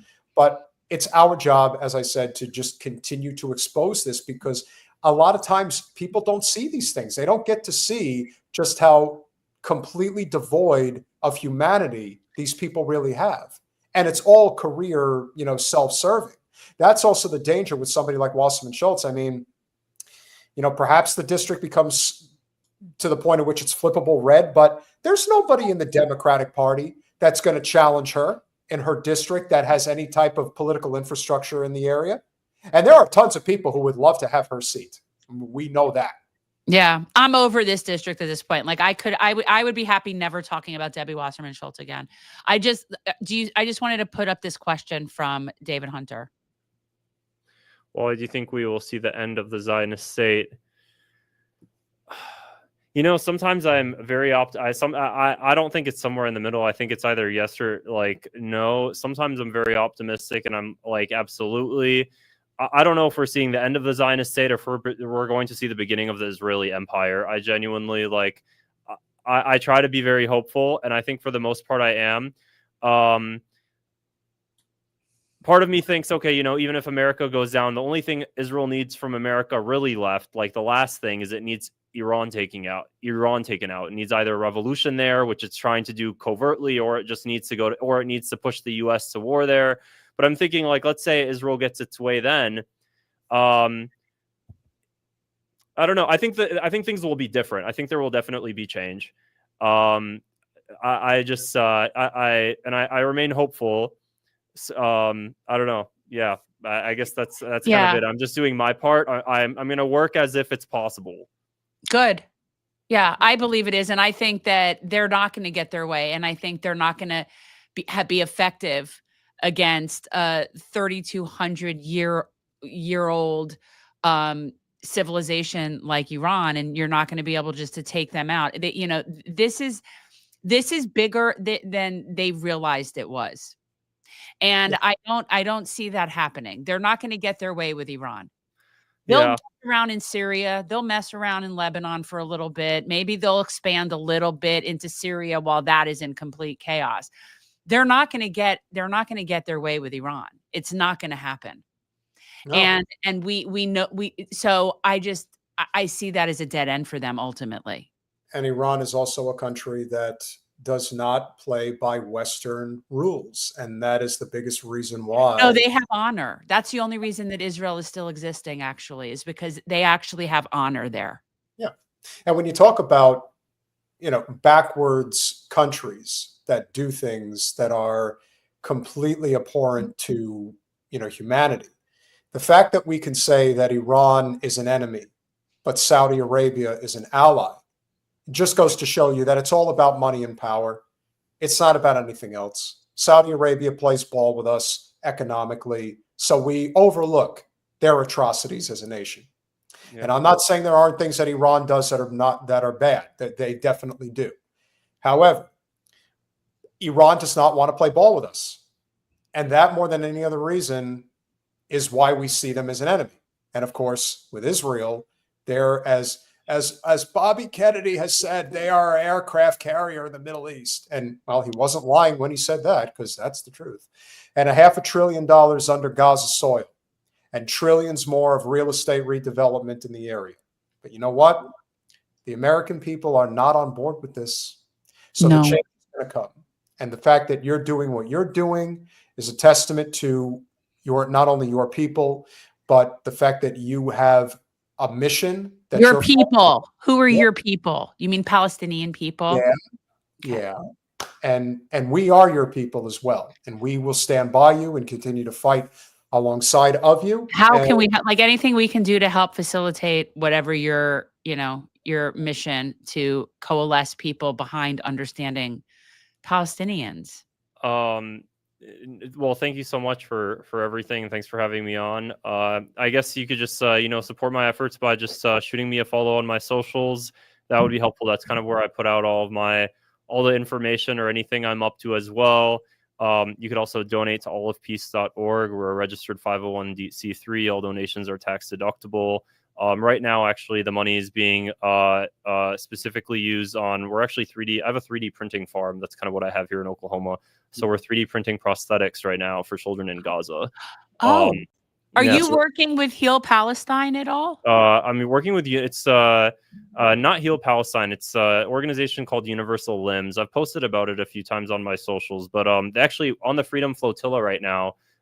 They actually have one of the prosthetics on the Freedom Flotilla that we've been kind of developing. So That's anyway, awesome. so yeah, I guess that's where you can kind of find me and help me with my efforts. I appreciate it. Okay. And if there's anything we can do, like to connect you with anything, like any whoever we can facilitate a cross-pollination, we'd be really happy to do that, because anything that helps with any of these kids that are able to get out, that they're able to get out, is like, it's the only remotely pleasant thing involved in any of this. And so it's really important to me. I appreciate it. Likewise, feel free to reach out to me if I could you. be of any assistance in any way. We'll definitely have you back, brother. And obviously, guys, make sure that you subscribe to Wally's YouTube channel as well. Thank you so much for all that you do, and we will definitely be chatting again soon. Thank you. Take care. Have a good night.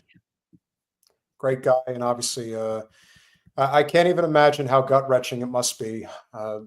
That's part of why we do what we do, because it is it almost feels like a hopeless endeavor. And that is the scariest part, which is why we have to do what we do. I see a question I can answer here, I think. There's a question. Yeah, I just wanted to answer before I forget, because it had to do with the prosthetics. I just want to answer it. So Underhill's asking, how do you get the prosthetics to them? And while Wally is not here, and he did just mention that one of the pieces that he created is on the Freedom Flotilla right now on its way there. What I can say is just knowing how things work when a lot of these kids come here is these organizations are working with doctors all around the country here, and they're doing everything they can to service the kids that are coming here, that they are able to get out. But yeah, that would be my guess, is that they're doing it for the kids that are able to get out to get treatment. Now, even though our numbers have not been strong tonight, our audience is always strong for those that are here. So for those who are inclined, please make sure you go to patreon.com/revolutionary change. For as little as $5 a month, you can become a supporter of our Small But Mighty channel and watch Jen puff grass while she's at it. And then, of course, if you are going to make a contribution directly to the channel, we, of course, welcome our wonderful YouTube chat supporters. I cannot believe you just called it grass. That's such a boomer thing to say. Hey, your ass is grass, and I'm going to smoke it. There you go. Mark J, thank you so much for the $2. Thank you for your outrage about the genocide. Hey, if you're not outraged about genocide, what the hell are you going to get outraged about? Am I right? Oh, I'm beyond. JM, thank you so much for the $2 and the thumbs up. We really appreciate it. One of our most amazing supporters, JG1982, thank you for the $5. These neoliberals love private companies so they can take advantage of nepotism and corruption behind the scenes. Yes, that is true. One of the hardest realities about nepotism is that you are all, again, this is the whole thing about being born on third base. And so cold. Well, if you've already started on third base and a person starting from home plate, it's not exactly hard to get ahead of the curve when you have such an institutional advantage. So totally agree with you on that. And for the $2, JG1982, this is Hitlerian, a term sadly making a comeback. Yes, we would definitely say that the actions of Israel is Hitlerian-like. You could say Mussolinian-like. Nazis. That's why I call them Zion Nazis. They're Nazis. You could even call them Stalin-like, Stalinist-like, as far as I'm concerned, because of what atrocities that he committed, or Mao committed. Again, we have seen it on all sides of the political spectrum. These strong-arm leaders that claim to be socialist, communist, fascist, corporatist, whatever, inhumane. That's what it is. And by the way, it's happening stateside. That's Alligator, Alcatraz. That's a concentration camp. Oh, yeah. That's a concentration camp. The double whammy being that it's built on tribal land, actually triple whammy in the Everglades, which is the most is a very fragile ecosystem. All of that stuff being built there over the 8 days that it took, all of that damage to the Everglades in that amount of time is massive. And you have to, and you People got to understand. admit You that can was, see the overhead shot of it. and it was totally deliberate, which is, again, this is the whole thing about caring about the environment. Whether you believe in climate change or not, the environmental destruction is undeniable. Correct. JG 1982, again, thank you for the $5. Die Hard MAGA is supporting a PDF file. Even worse prisoners wouldn't tolerate them. What does that tell you? Well, it tells us that a lot of the people that are frustrated with the system like we are unfortunately misguided in who they are blaming for our very situation. They think that if we simply get rid of the undocumented, that's what's going to solve the problem. Well, the fact that Die Hard MAGA, you're saying they're supporting a pederast. I mean, basically, is what you're saying. And that the worst prisoners wouldn't. That's true. I mean, there's really not that many things below a pederast in prison. I mean, you have filthy cops. That's sort of like that doesn't go well either. No, that's for sure. Sajid Nasir, thank you so much for the $4.99. If any metro area that might turn Florida blue again, it will be Orlando Metro for many reasons, such as educated people, left-leaning Hispanics are diverse. Well, the one thing we'll say about Anna Eskamani is that she is a true populist left politician, and she is not a rah-rah, the Democrats are the answer to all of our problems type of representative. Hence why, as mayor of Orlando, it will be a nonpartisan position. Now, granted, we have seen what the mayor of Orlando position will do to other politicians like Val Demings and her husband, but Anna Eskamani is cut from a completely different cloth. She's one of those people that has, much like Thomas Massey, has earned the ability to be recognized as somebody that we support, and it doesn't matter. People like her. Yeah. I've never heard anybody say anything negative about her, even people that are DeSantis people. Like nobody, you're not going to find anybody who has a problem with Anna Eskamani. Anna Eskamani is also never going to defend somebody like Debbie Wasserman Schultz. This whole, we have to defend the blue team and this and that. No. She always came on our show. She always has been happy to take pictures with me. She's one of the people that has never even she has not been remotely concerned about what that looks like. A part of the reason I also think, not just because she's a genuinely good person, but Anna Eskamani is well aware that somebody like Debbie Wasserman Schultz, as I've said about others, Debbie Wasserman Schultz would gleefully have Anna, taken out, if you will.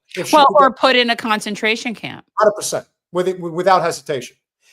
Debbie is a complete bigot of the highest order, and she is as anti-Muslim bigoted as you could possibly be. She is. There's no reason. There would be nothing of a public servant's integrity that would be justified in defending somebody like that. We know that. And that is aside from what just makes Anna just a great representative. She is a leader in the truest sense, and we absolutely support her and wish her nothing but the best. JG 1982, thank you so much for gifting 5 generational change memberships. Sajid Nasir with the $1.99. Biggest irony, most Palestinians are light-skinned. Is that true? It's a lot. I don't know that it's most. I'm not going to debate it. It very well could be, but I know there are very many light-skinned Palestinians. That's true. JG 1982 with the $5. It's about tactics spies used. PDF files are legal asset among CIA, Mossad, is it MI5 or MI6? MI6. MI6. Should never be allowed. Yeah, well, remember, there's like the whole denial about Epstein and whether or not he's really Mossad. We all know that he is, even if he's not here anymore. Anton Hassan, thank you so much for becoming a YouTube member. Thank you, Anton. We are thrilled to have you on board. And of course, guys, remember, you can become a YouTube member, you could become a patron, you could even go to Cash App, which don't use as much anymore, but you can still go there and make a contribution if you'd like. Ron McCannon, thank you so much. MacKinnon, my apologies, I just realized I said it wrong. Always a pleasure to see you, sir. $5. Jen's aversion to saying cut ties with Israel would, substituting the words pull the plug on, express it better. Yes. Yes, actually it would, because what I look at Israel as it is a piece. It is an arm of American empire. So for us to end that program, for us to recognize that the Zionist project is a failure, and while we weren't the empire in charge when it originally started, we are the empire in charge right now. So we need to pull the plug on it. Yes, I think that is actually a more suitable way to say it. Teresa, thank you so much for gifting 5 generational change memberships. Another one of our great supporters that has made a tremendous difference for us. And thank you so much, as always, for being here. You guys are great, of course. We do have one more shout out that we do want to give while we're here. Anytime, we have the opportunity to cover somebody who I think is doing an amazing job. The inverse of obviously Piers Morgan interviewing somebody like Daniella Weiss, who represents the Zionist Jewish contingent. You have somebody who, very much like Jen, is somebody who grew up in a Zionist environment and did not succumb to those pressures. And that, of course, is Jacob Berger, who is on the second version of the Freedom Flotilla. And he was interviewed by Piers Morgan. Kidnapped. And it's insulting to hostages who were kidnapped to say she was kidnapped. With weapons drawn. They came with weapons drawn, Piers. Okay, maybe you don't believe it to be so, but lawyers and international advocates would disagree with you. You feel comfortable using the word kidnap, knowing what happened to so many Absolutely. hostages? The same way I wouldn't use the terms hostages for who's left in Gaza. They're all POWs at this point. Right. They're all soldiers in there. Okay. When do you hope to get to Gaza? Right now, we're having a pit stop here in Gallipoli, Italy. We'll be leaving out on Friday. It should take about a week for us to sail to Gaza. We're going to keep the attention of the world on what we're doing.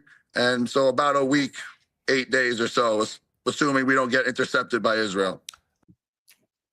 Well, what do you think, Jen? You think they get intercepted as well? One way or another, yes. I do think it is going to happen. And I think they know it's going to happen. One way or another, it will happen.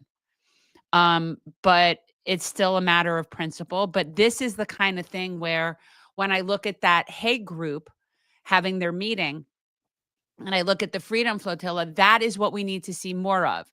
Because in the same way that Israel does not have the resources to be taking out and bombing multiple ships at the same time from multiple countries, they're just not going to do that. And I don't think we will either. It's just it's taking their resources. It's making them have to spend their resources. And they are spread very thin right now. So Good. I do appreciate that. Exactly. So them having to sit there and waste their time and energy overseeing hovering the drones over and all that they do to basically intercept them is them having to expend resources. And that is the one thing that we know right now is that Israel is very short on resources. They're spread very thin, which is why Netanyahu came here begging for money again. How about the Zios that show up in our comment sections on our clips telling us that the Israel economy is doing great because the stock market is doing well? There are people that still buy that shit. The Israel economy is in the toilet, and it's going to continue to be in the toilet. And I actually don't see it getting back out of the toilet. Because even if they get somewhat of a military success in Syria, or they're even able to calm things down enough to where they could build some more settlements without, further intrusion. Let's say they can do that. Nobody wants to do business with them. Businesses don't want to start there. The amount of tech companies that pulled the plug on contracts and potential business arrangements that they had put in order and put in place prior to what's going on right now, the amount of companies that won't even do business and they won't let their ships go do business because it's not worth it to them to have to go all the way around Africa to get to Israel. Saul is right. The other thing you also have to keep in mind when they say, oh, look, the stock market's doing good in Israel. Well, who do you think is responsible for that? How much money do we pump into their economy and make it look like they're actually doing well? That's the dirty little secret. Okay, well, Jacob Berger, I wish you safe travel. I hope nothing untoward happens to you guys. And like I said, we had a whole. That's all. Huh? That's it. I don't think you're going to make a shred of difference to what's happening in Gaza whatsoever. No, Well, Piers, I mean, honestly, I don't know why you totally shifted your tone here. You know, you were being very critical of Danielle, and now you're acting like a Zionist with me. No, I'm not a Zionist, and I'm honestly, not. it's despicable the way that it's despicable the way that you went after Greta, who has more courage and more honesty in her heart than you will ever have. Yeah, I don't agree with that either, but that's fine. That's your opinion. You're entitled to it. No, it's actually a very honest opinion because it's pretty valid. It's a valid point as seen as evidenced by behavior. You see, the problem with such a British snoot like Piers Morgan, oh, I want to punch him, comes off like such a dick, is that he could easily say, listen, your methods are not the ones that I would personally employ, but if you think this is what's going to help the Palestinian people. You make him sound a lot nicer. He sounds much more snively than that. But Jacob's right. Like, he definitely was not allowing Daniella to be a psychopath without calling it out. Okay. Like, he definitely was at least being on the side of humanity to some extent right there. And now he's just being a total cuck. Yeah, no, there is no question that that's what he's doing. And so as a result, he is setting himself up for, once again, what a lot of people have said, whether it's Zainab or a whole bunch of other supporters that we have in the chat, that they don't like Piers, and I don't blame them. Ew, who likes him? Well, Noah's right. Piers just goes where the money is. He's just immoral. He's not a Zionist. I agree. Disgusting. You tell Rabbi Shmuley that he'll burn in hell as well, because obviously he's a shame to Jews, him and Danielle. Okay. And free Palestine. All right. Nice to see you, Piers. I love him so. How could you not? I actually caught on one of the clips on Instagram, because I follow him and I follow some other people that follow other people on the Freedom Flotilla. And somewhere on Instagram, I saw somebody uploaded the video from the flotilla that somebody took of them videoing Jacob give the interview to Piers Morgan from like down below, from like a lower level, and you see him up there talking to Piers. So it's kind of cool. Yeah, look, anytime that we can have somebody that is a flag bearer of our message and our mission have presence on a sizable platform, that's a bonus. I agree. And that's why I think Jacob is one of the best, and hopefully we will be able to get him on the channel. We've been trying, guys, but the truth is, as you can see, he's been very busy, and he's also been traveling a lot. He is the real deal, just like Blakely, just like a lot of others. They've been inspired. This is now their mission. Yeah. Well, JG, we're not going to argue. Piers is a shit-stirring clown, conflict pimp. Absolutely. But here's the thing. We want to both highlight and make people aware of the psychotic nature of Zios when you see interviews with people like Daniella Weiss. And we want to also highlight people like Jacob Berger, and make sure that they're getting the publicity and the platform. So it's like, if Piers is going to talk to those people, then we'll play it. Yeah, there's no question.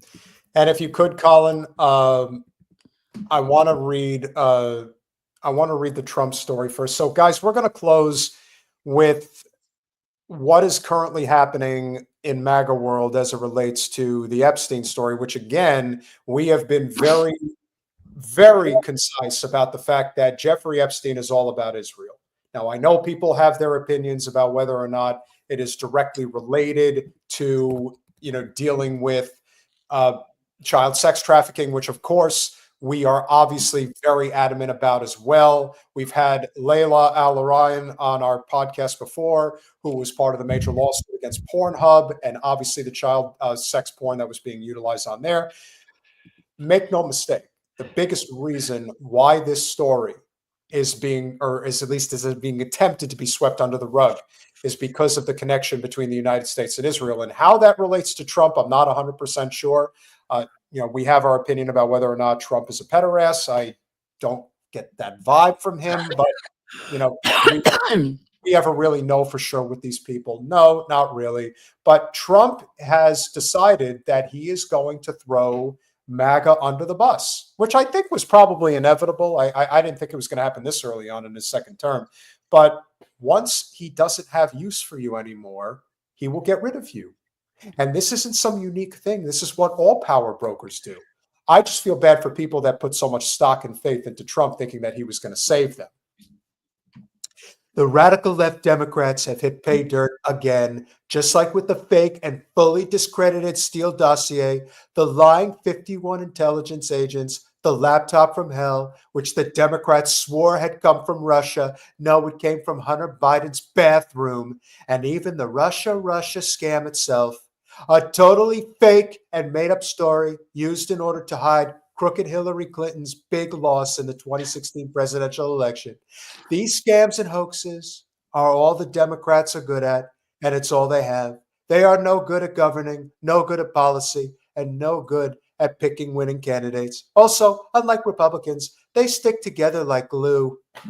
I know there's another one, Colin, one where he goes after his own guys, calls them names, I believe. Okay. Their new scam is what we will forever call the Jeffrey Epstein hoax. Oh, Jen, it's a hoax now, Jen. It's a hoax. And Ghislaine Maxwell apparently is seeking a new trial. Because of course she is. I'm not I don't know that I believe that she's where people say she is. I don't believe a lot of it. No, she might not even be in prison. And she should seek a new trial, because if there's no trafficking ring, then what the fuck is she sitting in prison for if she is sitting in prison? I agree 100%. And she wants to testify, which is even better. And my past, he capitalizes past, and my past supporters have bought into this bullshit. Hook, line, and sinker. They haven't learned their lesson and probably never will, even after being conned by the lunatic left for 8 long years. I have had more success in 6 months than perhaps any president in our country's history. Man, talk about an ego. And all of these people want to talk about, with strong prodding by the fake news and the success-starved Dems, is the Jeffrey Epstein hoax. Let these weaklings continue forward and do the Democrats' work. Don't even think about talking about all of our incredible and unprecedented success, because I don't want their support anymore. Thank you for your attention to that matter. Make America great again. Again. So he's such a master snake oil salesman, because just the reusing the words Epstein hoax, like that will now be the new phrase. Oh, that Jeffrey Epstein hoax. That's what it is. It's a hoax. Like, that's how he does things. I mean, the fact that he's still saying crooked Hillary, like, he creates labels for things, but words matter. And I do think it's interesting that that's what he's putting out there. But yeah, he's doing everything he can. They're all got the memo. Look, detract. We're not going to put it out there so you all can keep saying you want them to, because we're not going to put it out there. So you can look like you want them to put it out there, but that they won't put it out there. How well do you think it's going to work for him when he tries to primary somebody like Thomas Massie? I don't think it is. Failed. I mean, well, if he really dismisses the MAGA people like this, the America First MAGA people, and they splinter off and from MAGA and they're more of their America First, yeah, he's doing a great disservice, but it isn't to him, because he doesn't care one way or the other. It doesn't matter to him. Contrary to what people think, he's not running again. So there's no need for him to kowtow to them, but there's also no real need for him to keep kowtowing to the Zios. So for the same reason, if you're not needing their support for another anything, what is it you're still, why are you doing that? That's a great question. That's the big question. And Colin, if you could just grab that other article about the vote. And this, I think, speaks to the bigger issue here, because even if the people don't want it, kind of like support for Israel in general, 211 House Republicans vote to block release of the Epstein files. I mean, you've got to be fucking kidding me. This is not what the people want. Not even close. But this is what our system has become. They don't answer to the people. They answer to corporate special interests. They are protecting their investments. And even if this looks really bad, they don't care, because for a lot of them, all right, so let's say that they get unseated from office next November. Not this November, the following November. It's amazing how much we just cannot breathe when it comes to the election cycle. It never ends. But let's just say the following November that they get knocked out of Congress. What do you think is going to happen next? What do you think they're going to do? Under this current system, they're going to go work for a fucking lobbying firm. They're going to make triple what they're making now. Just like Congressman Ted Deutsch, who was replaced by Jared Moskowitz. There's 6 of one, half a dozen of the other. Ted Deutsch is a nice guy. Jared Moskowitz is a little turd. But it doesn't matter, because they're still doing the same thing. Ted Deutsch went to work for a major pro-Israel nonprofit that is paying him at least triple what he was making in Congress. Which brings me to something I would point out about this. So you've got 211 House Republicans vote to block the release of the Epstein files. So what this, again, this is the parties working together in tandem for political theater. So the Democrats who voted to release the Epstein files that are supporting, I believe it's Ro Khanna is the person who put this forward. Yeah.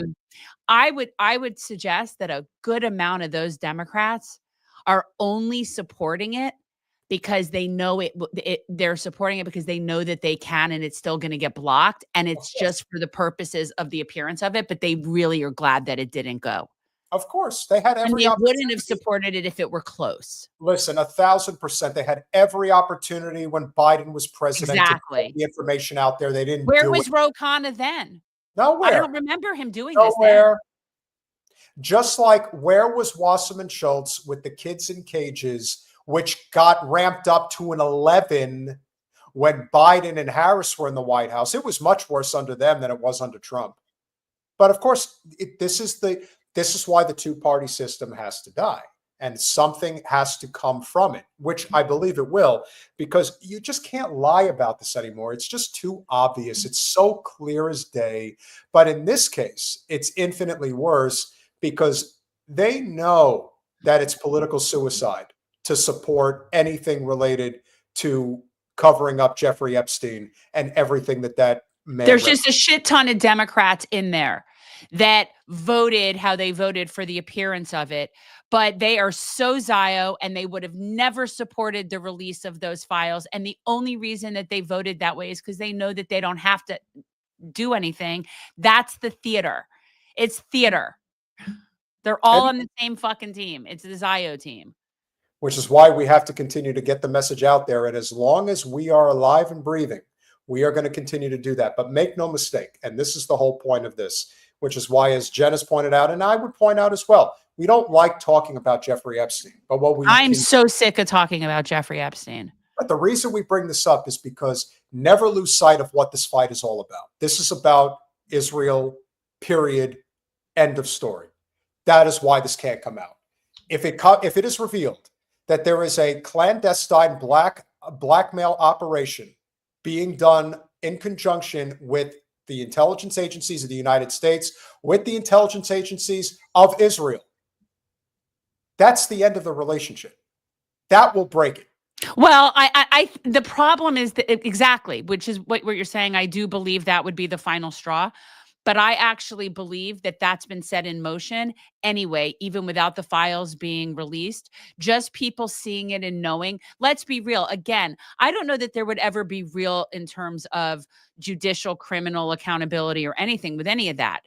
But what you're saying is what would happen is it would really expose the complete control that the Zio state has over American empire, or at least to the extent that American empire lets Zio state be, in charge. And I think that that's true. I think that it does, but I think that that's going to happen even if it's not exposed officially. It's been exposed. So that, I think we're going to get the same effect that we would get. It's just not going to be as overt and overnight. And you have always been right about Trump in that he just facilitates it. He brings the acceleration up to an 11. Oh, he pours fire on he pours gasoline on fires, man. He just goes. He is Like I said, if you could even imagine what it'd be like if Kamala was in there right now. I mean, you want to talk about a person that would be, see no evil, hear no evil. I'm not entirely sure that if Kamala was president right now, that she'd be even being invited to the meetings about Palestine. No, but they would. I don't know if she'd be invited to the big boys table, even if she would only be doing exactly what she is told. Whereas somebody like Trump really is just a rogue agent, and he just doesn't care, which is why he's putting it out there the way that he is. But in the end, I don't think he gives a fuck if the state of Israel gets destroyed. I don't either. But I do think that what he does care about, and this is something that you would never have with Kamala, is, he he's a narcissist, greedy fuck. He cares about his country. I think that he cares about not looking like a loser. And I think that when he weighs all things and looks at the situation, like, for example, really getting into it with Iran, and he does know that, okay, we're not winning that. He doesn't want to be known as the loser. And that is the one difference. Whereas somebody like Kamala, she doesn't care if she's known as a loser. That whole establishment Dem party, they just go, like, it doesn't matter to them if they're part of a losing thing. They're just tools. So that's the one potential thing. Nothing would be more fitting than if she did run for governor of California and she lost that. And that well, if she does run for governor, she will lose that. She probably will. So, guys, I am so here for that. Oh my guys, God. one more time, please go over to patreon.com/revolutionary change. For as little as $5 a month, you could become a supporter of our small but mighty and growing channel. And of course, since we did our last two segments, we did get a couple of more super chats. Our lovely Teresa with the $20 super sticker. Thank you, Teresa. You are one of our favorites, and you know you make a huge difference. And of course, without question, JG, not to be outdone.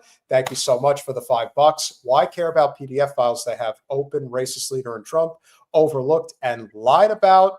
And JG 1982 with a $2 contribution. Trump in the PDF files. I have no doubt that Trump is in those files. Well, or not anymore. Maybe that's the other thing. And I think when you hear people like him and people like Dershowitz and people that are pretending like they really would be okay with the files being released, when we know that we wonder why is that?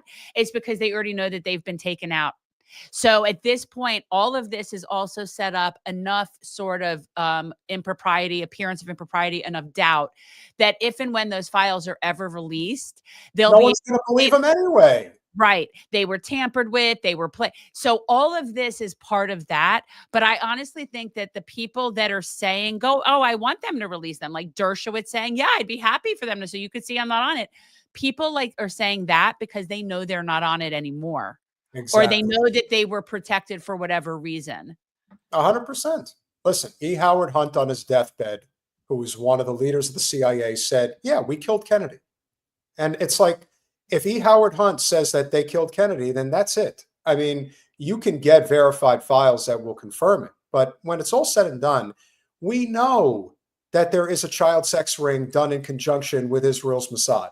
We don't need to see the files. We want to know. That's what I'm saying. And if enough people start to really see it and see the ridiculous lengths that you go to in their denial and in the cover, like it eventually bears itself, right? Like you eventually will see it. And I do think that more people, that's my point, is that it won't matter if the file ever does or does not get released. Sort of like the Kennedy thing. Yeah. We know.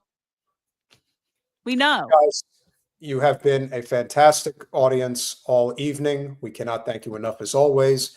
Obviously, our numbers were a little down tonight, but that's okay. I still don't see that as down. I mean, again, we went from getting like 50 to getting like over 200. So anything in between that is still an improvement. Well, let's see how we do on Saturday night, because we are going to do our next call-in show. So we hope you guys join. You'll have lots to talk about. We'll have new callers. If you haven't called in yet, make sure that you do. We want to get new callers first. If you want to call in a second time, you can do that.